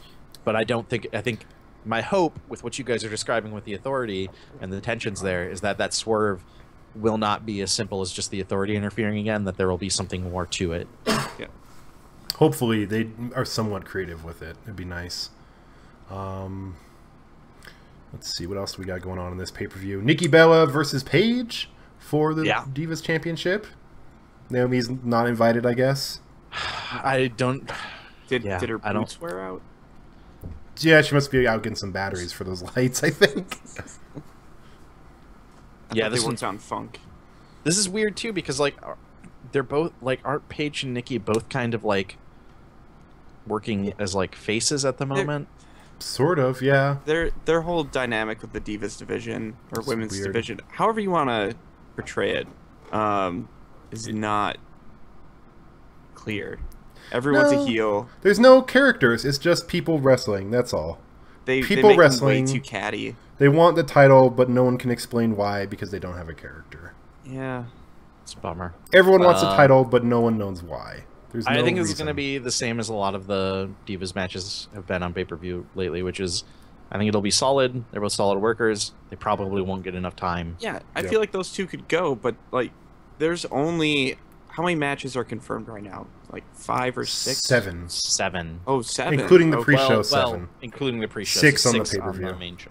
Yeah. It could get some time, but there is that ladder match in there that could probably take up 45 minutes. Yeah. I don't know. They just need to give the new Queen of Strong Style, Nikki Bella, something to do that's interesting. But it's not I think gonna they got to happen. give that title to Naomi, personally. Well, that might be tough in this pay-per-view. Whose style is strongest? Yeah. Yeah. We've also got the tag team title match between the New Day and the Primetime Players. Yes, which is going to be good. Did you say That'll be a good Primetime match. Players? Like, is this a JTG is back. JTG? JTG. Shad Well, that's the. Gaspard. I didn't want to ruin the surprise twist at the end, but yeah, Primetime's back. Okay, that's fair. Dylan, you'd be stoked for that. I know you love that Crime Time. Listen, if anyone's a JTG mark, it's me. Let me tell you, I cannot get enough. Man, he sold that Cobra Strike. This is gonna be a good match. Like for reals, this is gonna be a for reals good match. Anything that involves Titus O'Neil is gonna be a great match. And also, I love Big E, and I think Xavier Woods and Darren Young are dudes who don't get enough time to wrestle. Agreed. So I think this is going to be perfect. Like I think with Kofi not being there, this gives Xavier Woods some time to show off some cool stuff. Yeah, feel I like really like Xavier Woods. We should bring this up. This is 5 black men that they're actually showcasing Yeah. at the same Yeah. time. No, 4. that's Which true. is great. No Kofi before. And how about that? Yeah.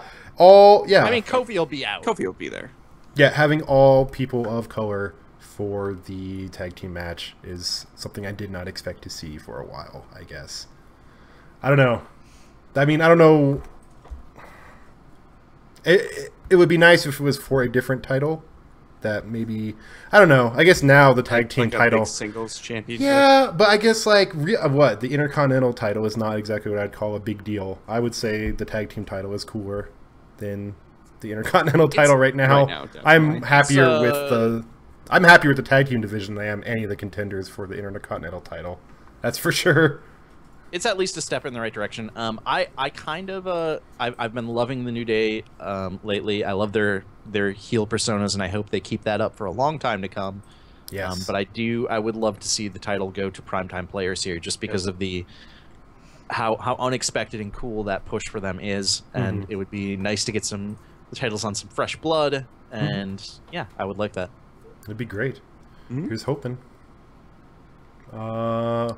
And it's gonna be nice because it's gonna be nice, like big dudes in this match. Big E and Titus O'Neil can do some cool stuff. I'm betting And Xavier Woods is actually getting some pay-per-view time in the ring. it's gonna be good. Hopefully. I guess. Well, it seems the only match we haven't talked about is, speaking of the Intercontinental Championship, Ryback versus The Big Show. Think we know how this is going down. Yep. I think so. Uh, I want to say real quick, Big Show. They did an interview. Guess what, Phil? They did interview segment with Ryback and the Big Show. Right? Yep, on Raw. that is riveting. And what were the? I don't remember. They were all yelling something at Big Show. Oh, he was doing his little promo, and they just kept yelling what? And Big Show just stopped and said, "You people are so predictable." It was perfect. That was one really good line that actually made me laugh a lot. Big Show could crack me up sometimes. It's been around for a while. Yeah. I don't know. So does everyone think that Ryback's just gonna take it? Yeah. Big Show's strength. You think he's gonna do the shell shock to Big Show? That would be awesome. Oh yeah, that'd be cool. remember that time he couldn't do it to Paul Heyman? Yes. Well, but now he's leveled up. He's Intercontinental Champion right back. Yeah, it's more food. What if he eats the championship? You think he's gonna have the belt, the Intercontinental Championship on, and the weightlifting belt at the same time? That would be pretty cool, actually. Yeah. I mean, on the one hand, like I can't imagine them giving a belt to Big Show at this point. On the other hand, I will not put it past WWE to screw up the Intercontinental title more. Yeah. So, which match are you less interested in, Ryback and Big Show, or Nikki Bella and Paige? Ryback and Big Show, because I think Nikki Bella and Paige will at least put on an like. I feel like both of those people can work very well, and I do not think that Ryback or Big Show work particularly well. It's hard for me to say. I really like feats of strength, so I think feat of strength. I think I've seen Ryback has really strong feet. Yep, that's what I meant. No, okay, feet. Got it. I like seeing big dudes lift up other big dudes. I'm pro big dude lifting, I would say. I don't know. This should be a mostly good pay-per-view, I think. Let's see. What time is it? Oh, geez, Speaking of 10:30. mostly good pay-per-views. Well, here, let's run down real quick. Predictions. Oh, yeah. R-Truth and King Barrett. Probably. Barrett. Hopefully. Yeah, Give him a was win my here. hope. The crowd. Yeah. They're going to get all warmed up from this. It's going to be great. John Cena versus Kevin Owens.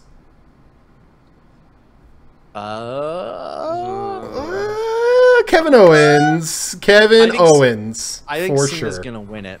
I'm going. I don't want that. I'm going Owens. I want Owens. My heart says Owens. I can't not say. I love Cena, but I can't not say Owens. I think they could do some real cool shit. You're covered if in Owens Cena won. gear right now. Yeah, Just no, not covered. I I only have this. You're covered Head in to Cena. But Probably wash that off. listen, Cena's my friend, but I'm gonna have to go with Owens. Andy Clare says Cena by DQ. That could be. I could see that.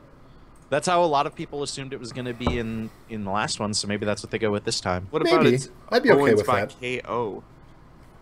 What? That would be nice. Just yeah. Did Rusev not play that out? Is that not played out yet? Knocking out Cena? Not in that way. Okay. Not in the way that Owens knocks out his opponents. Yeah. I'd be okay with that. I would be okay with Cena winning by DQ or Owens winning by knockout. Owens wins by package pile driver.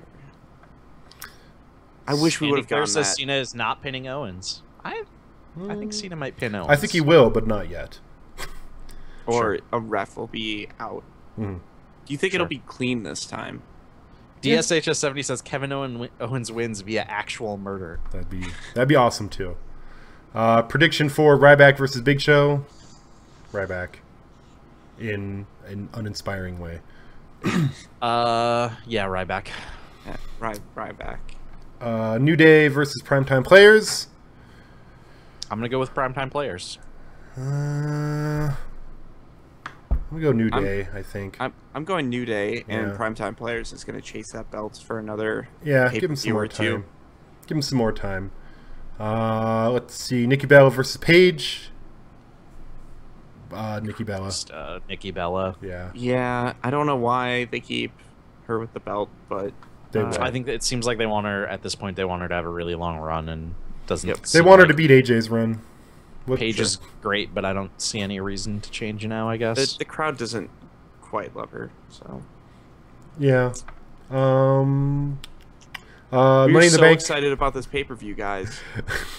Well, I'm just excited to get to the next pay-per-view because it's going to be so good. Neville versus Dolph Ziggler versus Randy Orton versus Kofi Kingston versus Sheamus versus Kane versus Roman Reigns. Roman Reigns. Decisively.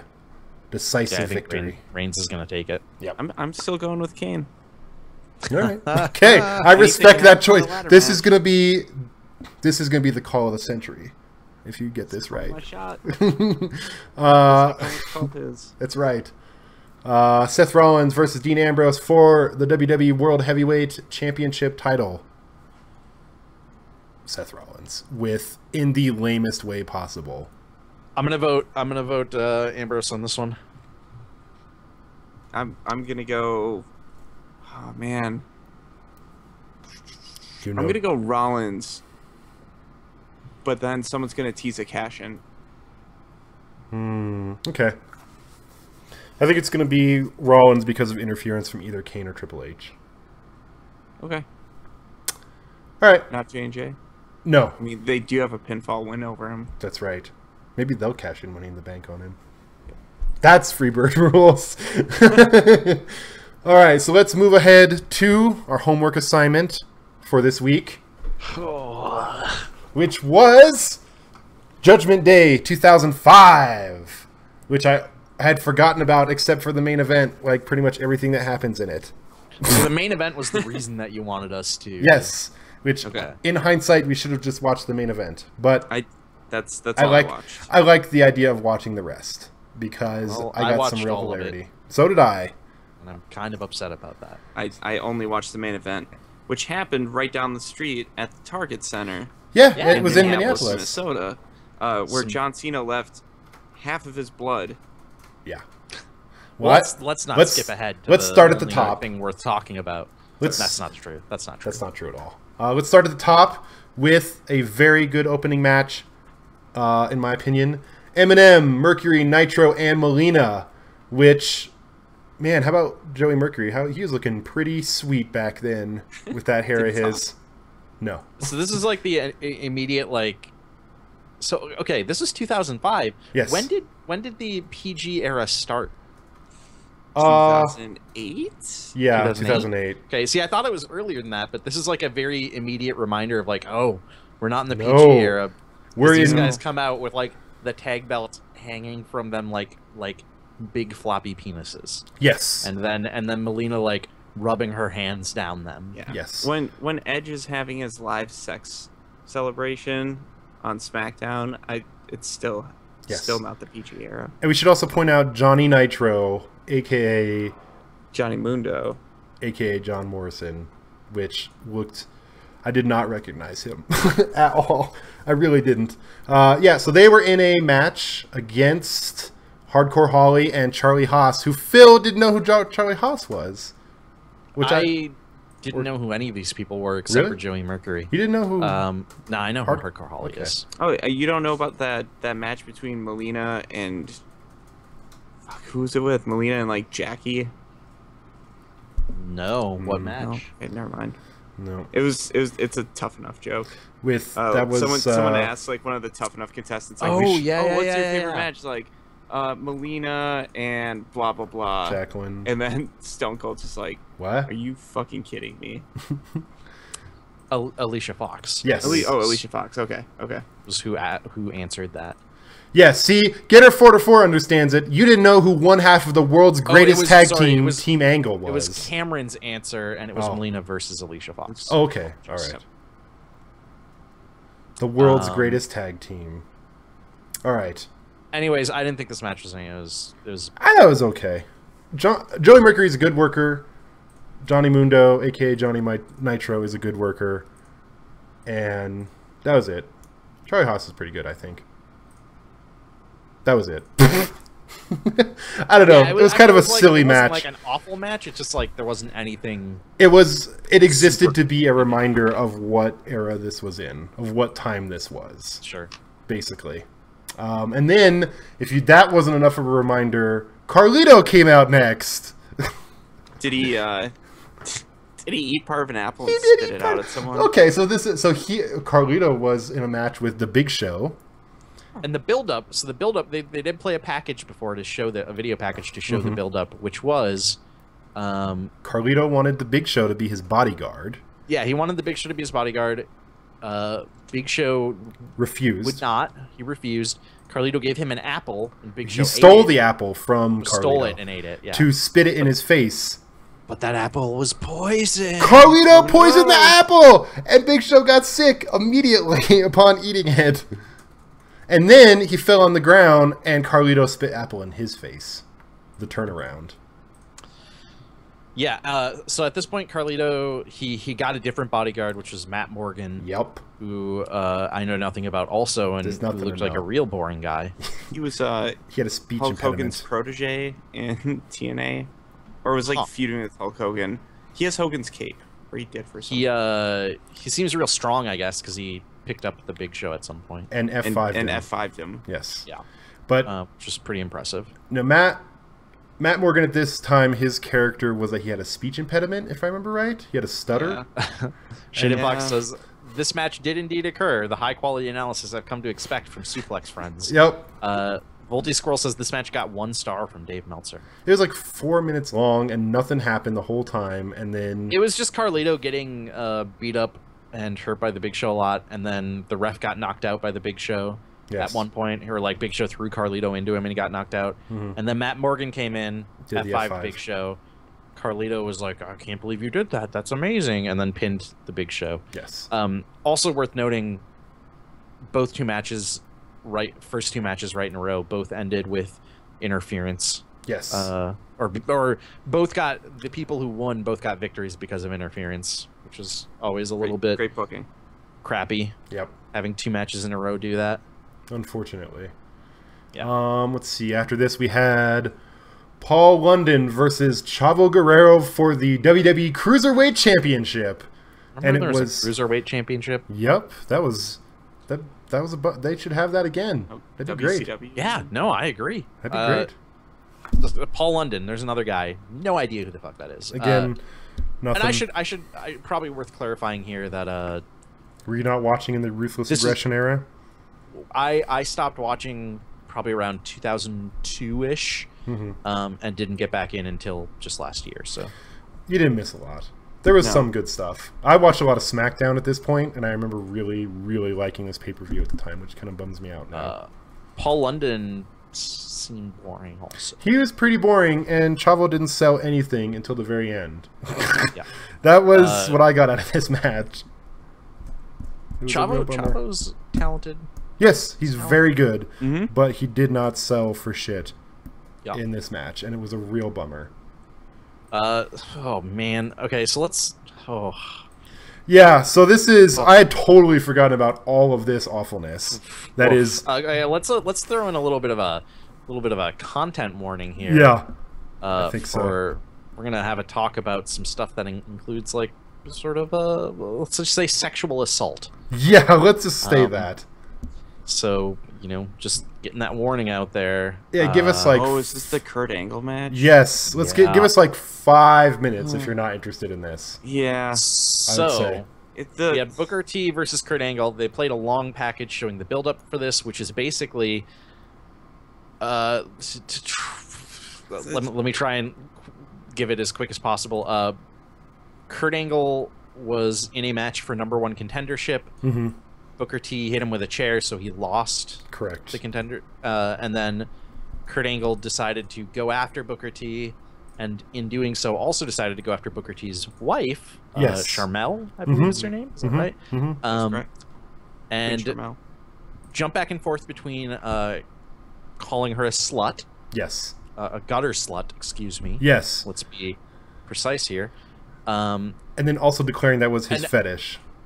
Yes, and then basically saying that he wanted to have sex with her, and pushing himself on her in really disgusting ways. Yeah. This all sort of culminated in a segment on SmackDown where Kurt Angle goes into Booker T's locker room when he's not there, and Sharmell is. Yes. The door closes, and you can just hear Sharmell screaming, which is pretty fucked up. Yeah, pretty. And then Booker T runs in, and it turns out Sharmell's just screaming because Kurt Angle's there, but he's not doing anything, and he's hiding in the corner waiting for Booker T, and then just attacks Booker T. Yeah. But then in the pay-per-view, in Judgment Day, we get a backstage segment. Booker T is... Kurt Angle sends Sharmell, like, some lingerie or some underwear. Yeah. And Booker T's so angry that he's like, I'm not going to wait for the match. I'm going to go find Kurt Angle right now and beat him up. So he leaves the room to go find him. And it turns out it was all a ruse. While he's gone, Kurt Angle sneaks into the room and is on top of Sharmell. Yeah. I think the words that he uses are, I think the exact words he uses are, "When I'm done with your husband tonight, you're mine." Oh, he says, "I can find you anywhere, anytime." It's he's Kurt it was Angle. real weird. No, like he is essentially sexually assaulting her and implying that he's going to do worse after the match tonight. Man, I'm glad I didn't watch this whole pay-per-view. Yeah, and then like it's real gross. Yeah, and it's like as that like ending, his like music hits and he like leaves to go out to the match. Yeah, he's like, "Oh, there's my music, gotta go." Yeah, it was like it's really fun. And the messed up part too, and then they cut to the ring and Michael Cole says that man needs to be arrested, and I'm like, no, like legitimately, that's fucked up. He should be arrested. He should be arrested. Yep. This is like, if you're pretending that this takes place in any sort of reality, dude should be arrested. I mean, people in the WWE get arrested for bumping a cameraman. Yeah. Yeah. So this is also like way over the line. It was pretty fucked up. Also, they also. Sorry, go ahead. No, I was gonna say something totally unrelated is that you remind me that the commentary was Michael Cole and Taz. And, you know what? Yes, kind of trying. I'm so happy about that. Let me say this: Taz really makes Michael Cole look good. I think they're a great team. I don't know, maybe it's just like nostalgia, but I remember really liking the Taz and Michael Cole team. I enjoyed them still. I haven't listened to Taz commentary in a long enough time to say much, but I will say that in this pay-per-view specifically, dude trips over his words and says nonsense constantly. But I love that. I don't know. I just listen to a lot of TNA. We'll definitely get to more of that. There is also like a gross part with the commentary too, where he comes back and Michael Cole says like something along the lines of like, "Oh, it's terrible that Kurt Angle would do this to any woman, much less another man's wife." Which I just like. That was weird. That was really weird. Hate that gross implication of like, oh well, you know, sexually assaulting any woman is bad, but it's way worse if it's another man's woman. Like that's fuck off. Yeah, that seems like a Vince line too. It really does. Yeah. Yep. Anyways, I've never wanted anybody to do that to my wife. Yeah. Anyways, all this buildup is really awful and gross. Which is unfortunate because the match itself is not bad. It's great. That's the thing, is Kurt Angle's at this point really good. Like, yeah, and Booker T's entertaining. Yeah. And our 5 minutes are up, but I guess if someone wasn't Were there listening, spinneroonies? No, there wasn't. No, Booker T was very serious business in this match. No, he does do a spinneroony. Oh, does he? Okay. Right at the end. That's right. Okay. The bookend.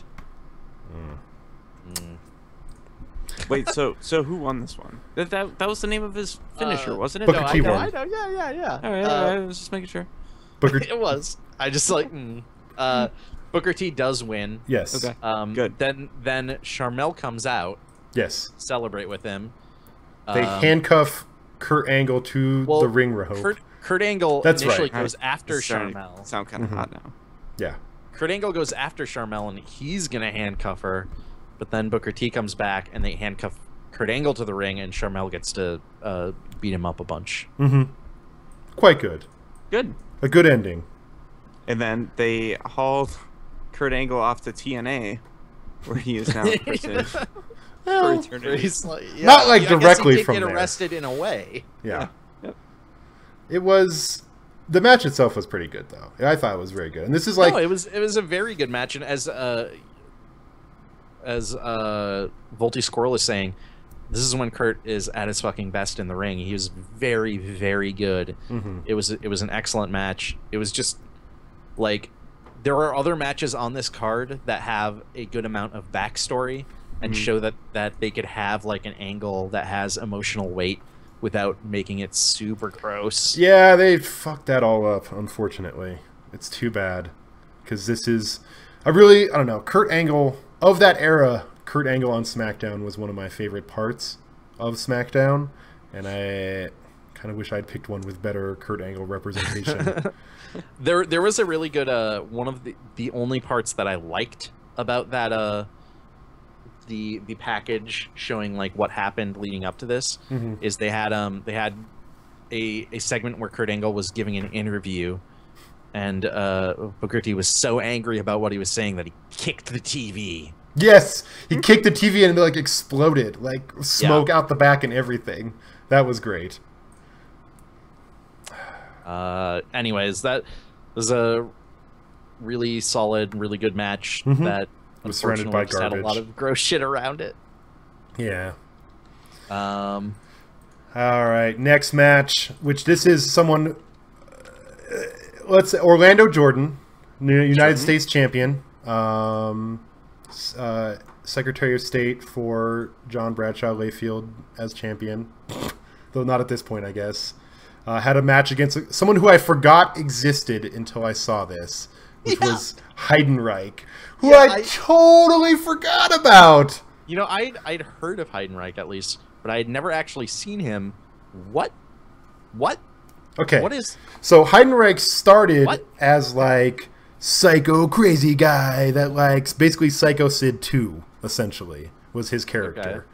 Okay. And then he went away and came back as misunderstood guy who likes to read bad poetry and is just looking for a friend. So he would grab kids out of, planted kids, I'm sure, out of the crowd and like talk to them and then set them down to watch his matches. And usually, he'd read. It felt like a very, both the kid stuff and the poetry stuff felt like a very 80s. Yeah. Like, it felt like a character out of the 80s. And I was just, I had never seen. So let's not forget that Heidenreich does call his poetry disaster pieces. And he does that weird like march when he chants his own name, which is kind of like vaguely like military-ish, but like more like he's also a robot. The whole thing was very strange. And I'd totally forgotten about all of it. And that match was terrible. Poor Orlando Jordan got stuck with that mess. Beat Heidenreich. Is Orlando Jordan good? He's all right, I think. I've seen very good matches from him. This was definitely one of the worst I've ever seen with him. Oh, yes. Andy Carr did bring up, I totally forgot that Heidenreich was a part of the Legion of Doom after this point. Animal made him an honorary member of the Legion of Doom. Wow. And he got the shoulder pieces and everything. I totally forgot about that, too. Yeah. Super cool. Heidenreich's a cool guy. This match was real lame. But at the end, the kid came in the ring after Heidenreich lost, and then they did the little Heidenreich march thing. That was cool. Yeah. Heidenreich, guys. He's cool. Oh, well. And then next, we had a match which, even at the time, I remember not understanding this build-up at all. Rey Mysterio and Eddie Guerrero as a heel, even though they're supposed to be best friends and are in real life, but in their like weird build-up was just...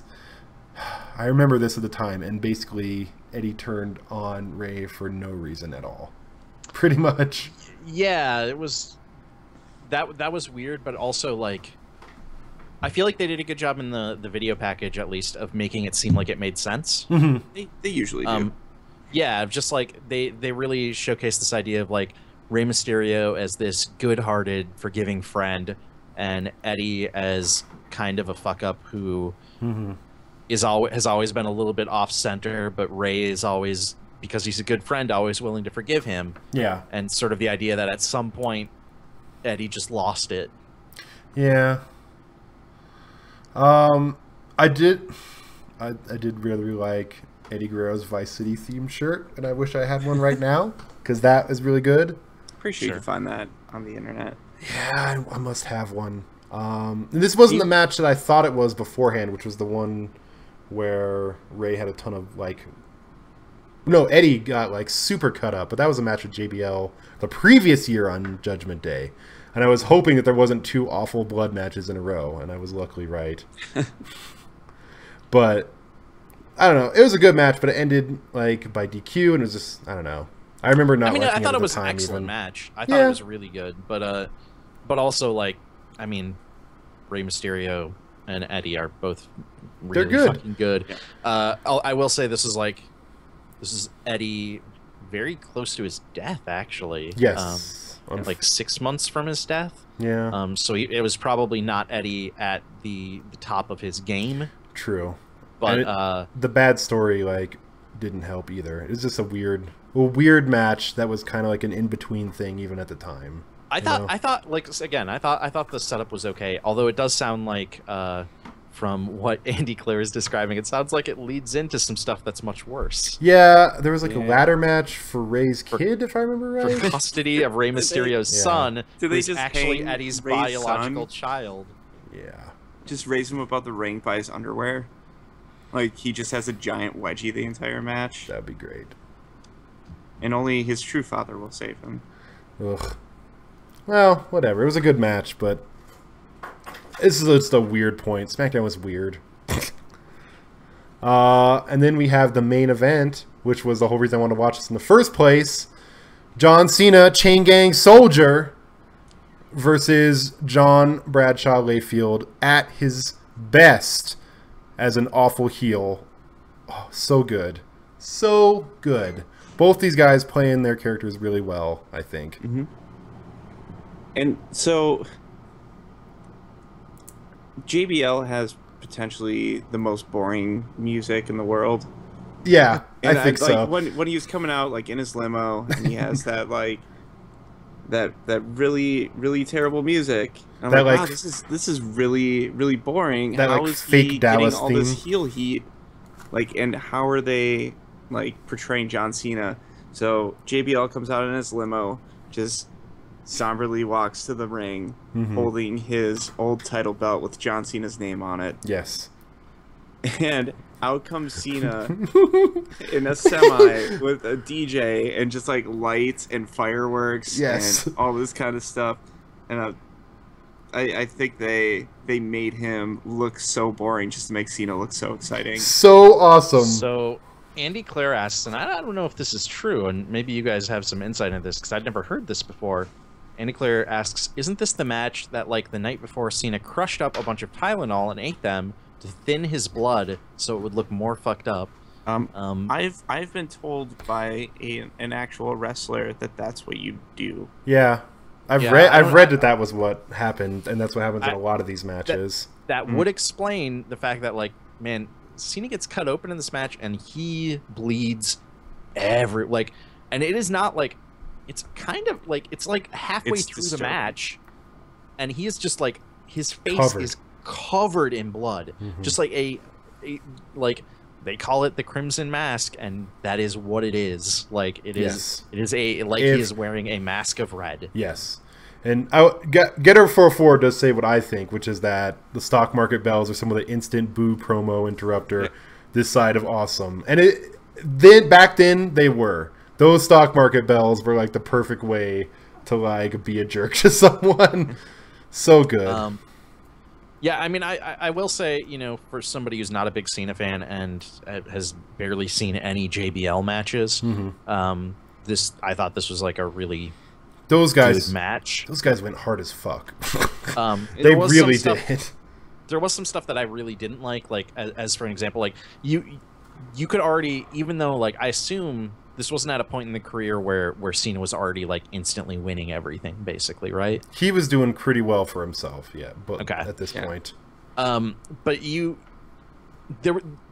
problem that I have with Cena, or that a lot of people have with Cena now, is already apparent here, which is you know, you have this whole segment where for like 10 minutes JBL is just kicking Cena's ass. This is before they go out of the ring, really. JBL is just kicking his ass, just destroying him. And this is when he gets cut open. He's just bleeding. He looks like he is dead. Yes. And then like instantly he comes back from it, does the FU. The FU at this point, and and also the five knuckle shuffle. Does both of those, and JBL is dead. Yes. Just like that. And just like the way that it switches around so quickly is not. It just felt weird and off. Yeah. But that said, this was like that if the match had ended there, I think I would have been really bothered by it. But it kept going for quite a long time. And it just gets so good because this is another one where they can tell that story in the ring, and it's like JBL is just like the whole time he's like grabbing the mic and like screaming at Cena to like quit and like give up constantly, and like hitting him with the mic every time he says no. It's like, I love how so every good. time the mic would hit Cena's sound head, effect. it would make that distortion sound. Yeah, cutting out. like that's not what it sounds like at all. This is one of those matches that it has all the tropes of a Super Cena match. He's ripping pieces off of cars, like whole car doors. Yes. Mufflers from what I don't know if that was from the limo. I think it was from the semi. Or from the semi. Yeah. But just ripping pieces off of that. But because it was one of the first matches, I'm sure that Cena was doing this stuff in, it seemed more forgivable. Yeah. Yeah, I mean, I will say it was still one of those places where like, you almost get to the end where it seems like Cena's doing the more heel stuff than JBL. Oh yeah. Like, Well, at the end he definitely did. Yeah, at the beginning you got JBL, like JBL's using that belt to choke him, like that was pretty intense. And JBL's like using the Spanish announce table and all of that, or trying to. I guess Cena reverses it, but Yep. but then like that. Sorry, that's all at the beginning, and then at the end you get Cena like putting JBL through a TV monitor and like throwing him into the window of his limo and just like all this stuff that it's like, oh man, that's kind of. And JBL was actually turning kind of face because he was trying to tourniquet Cena's neck so he wouldn't bleed so much. Sure. Yeah, exactly. Cool. That's why he choked him out with his own chain. Yep. But nope, that was good. Trying to help him out. Just trying to help him. I think, I don't know, the Cena at this point was a different Cena than the Cena of 2015. He was a little bit more of a jerk, I guess. Like, he was slightly more heel. I mean, this is just after he like switched off of the Doctor of Thugonomics stuff completely because of the movie, if I remember right. Volty Squirrel says this was a well-deserved 4.25 stars from Meltzer, and then Andy Clare says, "God, I fucking hate Meltzer's quarter-star bullshit." That's that's stupid bullshit. But yeah, there was that like mean Cena right at the end when instead of like JBL gave up before getting hit with the muffler from the semi, and then Like Cena Cena just hit him with it anyway. Glass. Perfect. Overall, a great pay-per-view, I would say. Ugh. Overall, a trash pay-per-view that had three good matches, one of which had the worst setup out in the world. Like arguably one of the worst, like most let's say most disgusting storylines I've seen from the WWE. Yeah. So yeah, but that was, I don't know. I remember liking that a lot more, and it was interesting to watch it again and realize maybe 20-year-old Dylan was kind of an idiot. I find that hard to believe. Yeah, well, I mean, I'm pretty much the same now, so I just didn't like it as much. Yeah. So I think, John, you're in charge of the next homework assignment, and I know you're going to keep with the theme of having Heidenreich in it, so... Oh, yeah. I hate to burst your bubble here. Okay.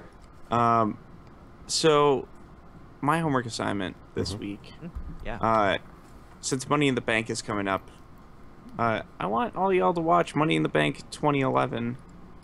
Oh. It's actually the pay-per-view that got me back into wrestling. Okay. The build up for it.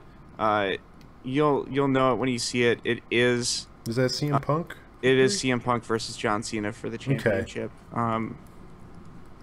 The stipulation is if Punk wins, Cena will be fired. Mm-hmm. And Punk is leaving the WWE no matter what. Yes. Also, I believe I remember some pretty good ladder matches during that for both the World Heavyweight Championship and the WWE Championship. Yeah, that's a good pay-per-view. But the main thing to watch is Cena and Punk. And actually, Christian and Randy Orton is part of that, too. Mm-hmm. Part of Christian's whole One More Match campaign. Yeah. The other homework assignment, we did get an email. So we got an email talking about how last time we didn't talk about what is it? Lucha Underground. I actually want us to watch the first 3 episodes of Lucha Underground. Okay. But we don't have to break it down match to match. Just kind of how we feel about that Sure. series in general. Yeah. Because I've only watched, I want to say like a match or two from it. I think it's got a cool hook to it. And I want to see more, but I've never taken the time to actually watch that. I don't. Sure. Let's If that's how you want to, if you just want like a good taste of what's good in Lucha Underground, I don't know if I would go with the first 3 episodes. I think that, I mean, I've watched a lot of Lucha Underground, and I think it starts very weak. But I mean, I don't know. I think maybe picking some highlight matches from that may be better. Okay. Like, well, I like do not know how about any highlight matches from it. I guess The ladder match? my personal favorite is the casket match, I would say. Okay. Is that pretty recent? That's pretty recent, yeah. And it was Phoenix and Mil Muertes. Okay. Yeah, see, Andy Clare also said Lucha Underground casket match.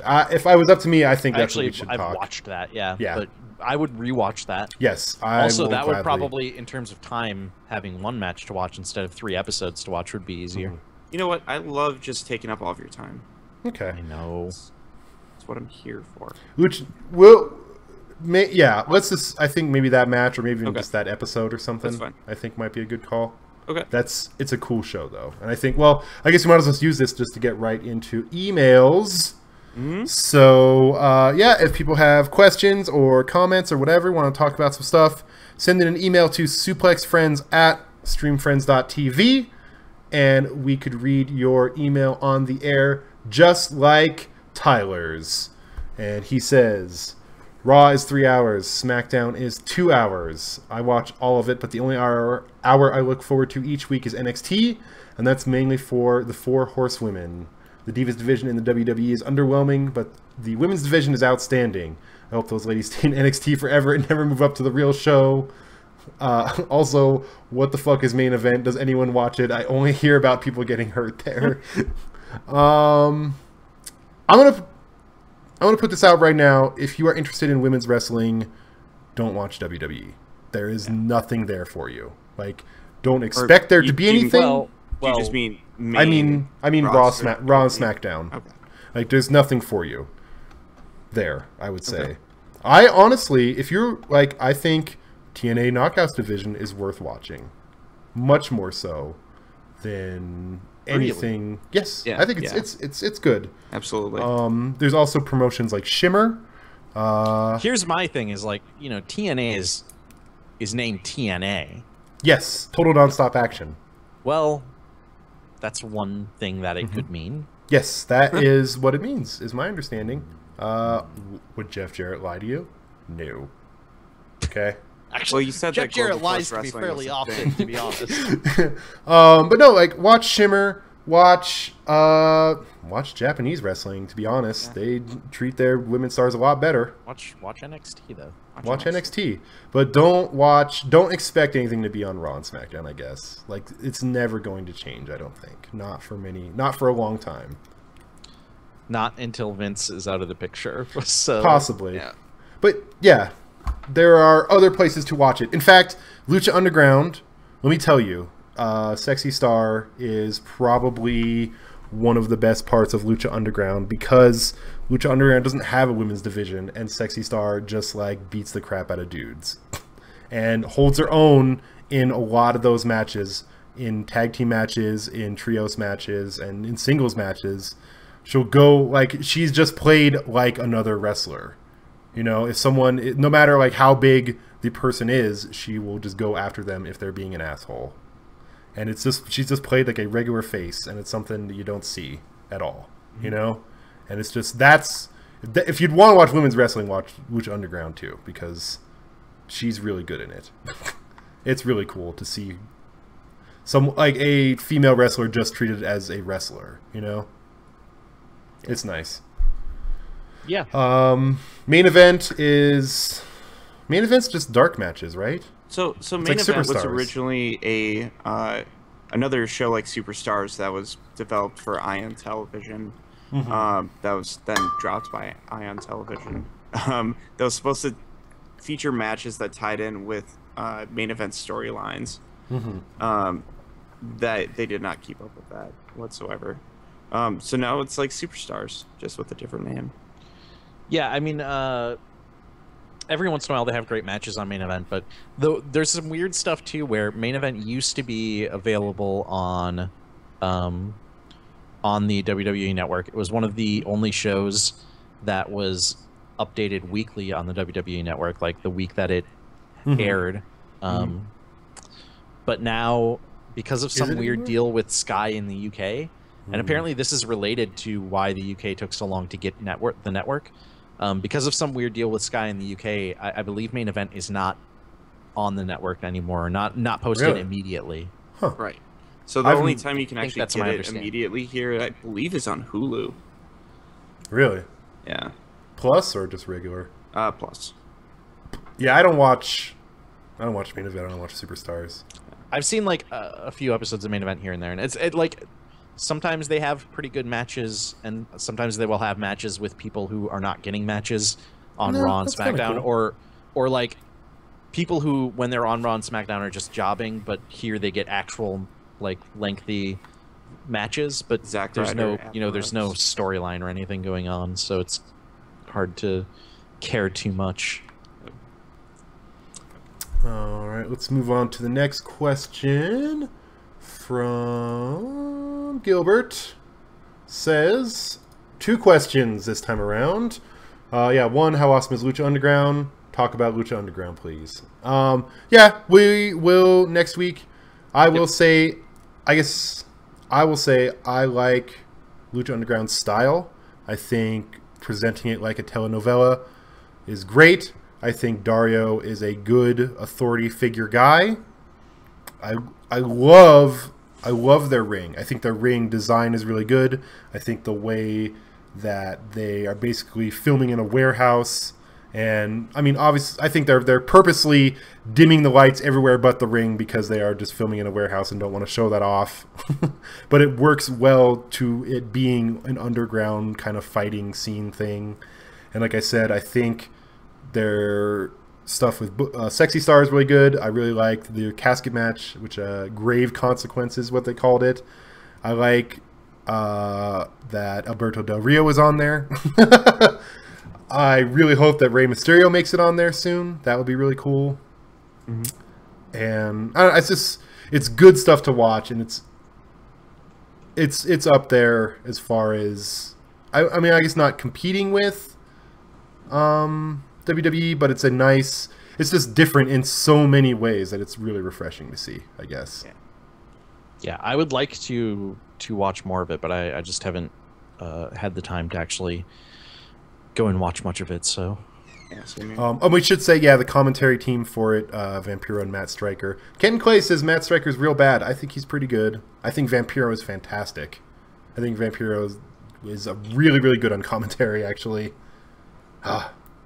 Which I never thought I would say, but I like Vampiro. His second question.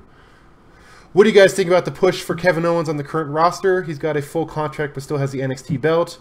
Also, how fast he went to the main roster compared to Balor, Tommy, Zayn, Charlotte, and Sasha. And he just wanted to add that Judgment Day 2005 sucked.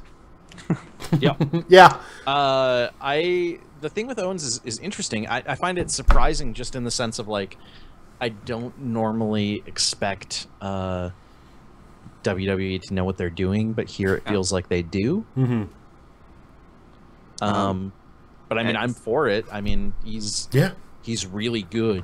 So for him going up to the main roster so quick, I think it's a right place, right time sort of thing.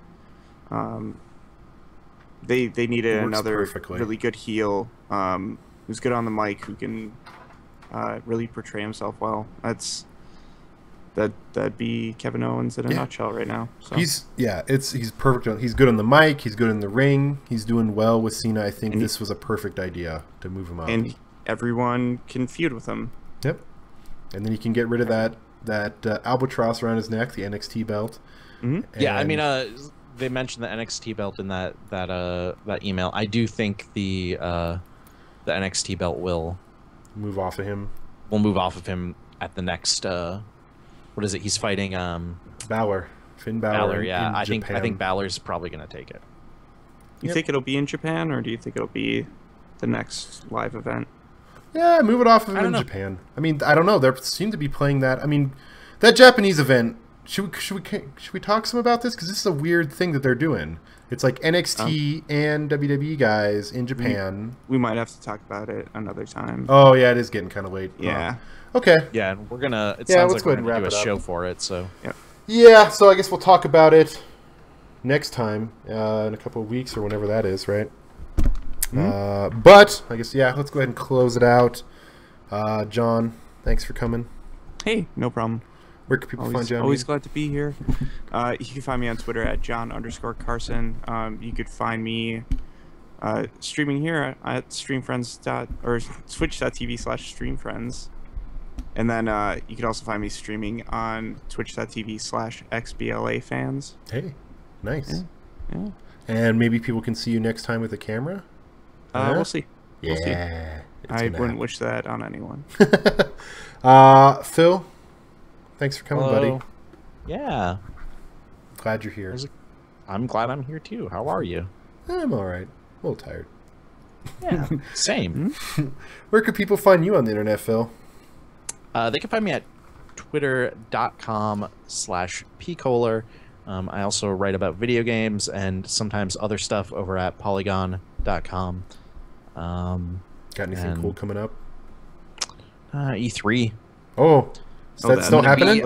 On Sunday, as Money in the Bank is happening, I will be in LA already doing E3 stuff because the Bethesda press conference is on Sunday. So, well, you're just gonna be watching on your iPad or something during that, right? Well, one of my coworkers is also a wrestling guy, and we're gonna watch it either probably later at night. But so I'll still see Money in the Bank. But yeah, that's E3 is coming up. We'll have a lot of E3 coverage. So if you want to see what major video games happenings are going on next week, polygon.com. That video games suck. It's kind of true. Kinda. Yeah. So people can find me on the internet at Dylan Hecht, DYLANHECHT. You can find more awesome Stream Friends stuff if you're watching live. You can check out our archives at streamfriends.tv. If you're watching this archive, you can check us out twitch.tv/streamfriends. And if you want to see all the audio, video stuff in one post for Suplex Friends, you can go to suplexfriends.com. How about that? Yeah, we have that. Yep, we own that. So I think, probably Friday or Saturday this thing will go up in podcast form with fancy music and some editing, probably, maybe. And then listen to it again. Tell your friends. Yes. Tell your friends. Tell us, suplexfriends.com, #SuplexFriends. Friends. Tell everyone to watch wrestling and especially watch Suplex Friends. But until next time, we'll see you guys later. Love you. Bye, everyone. Bye, Internet.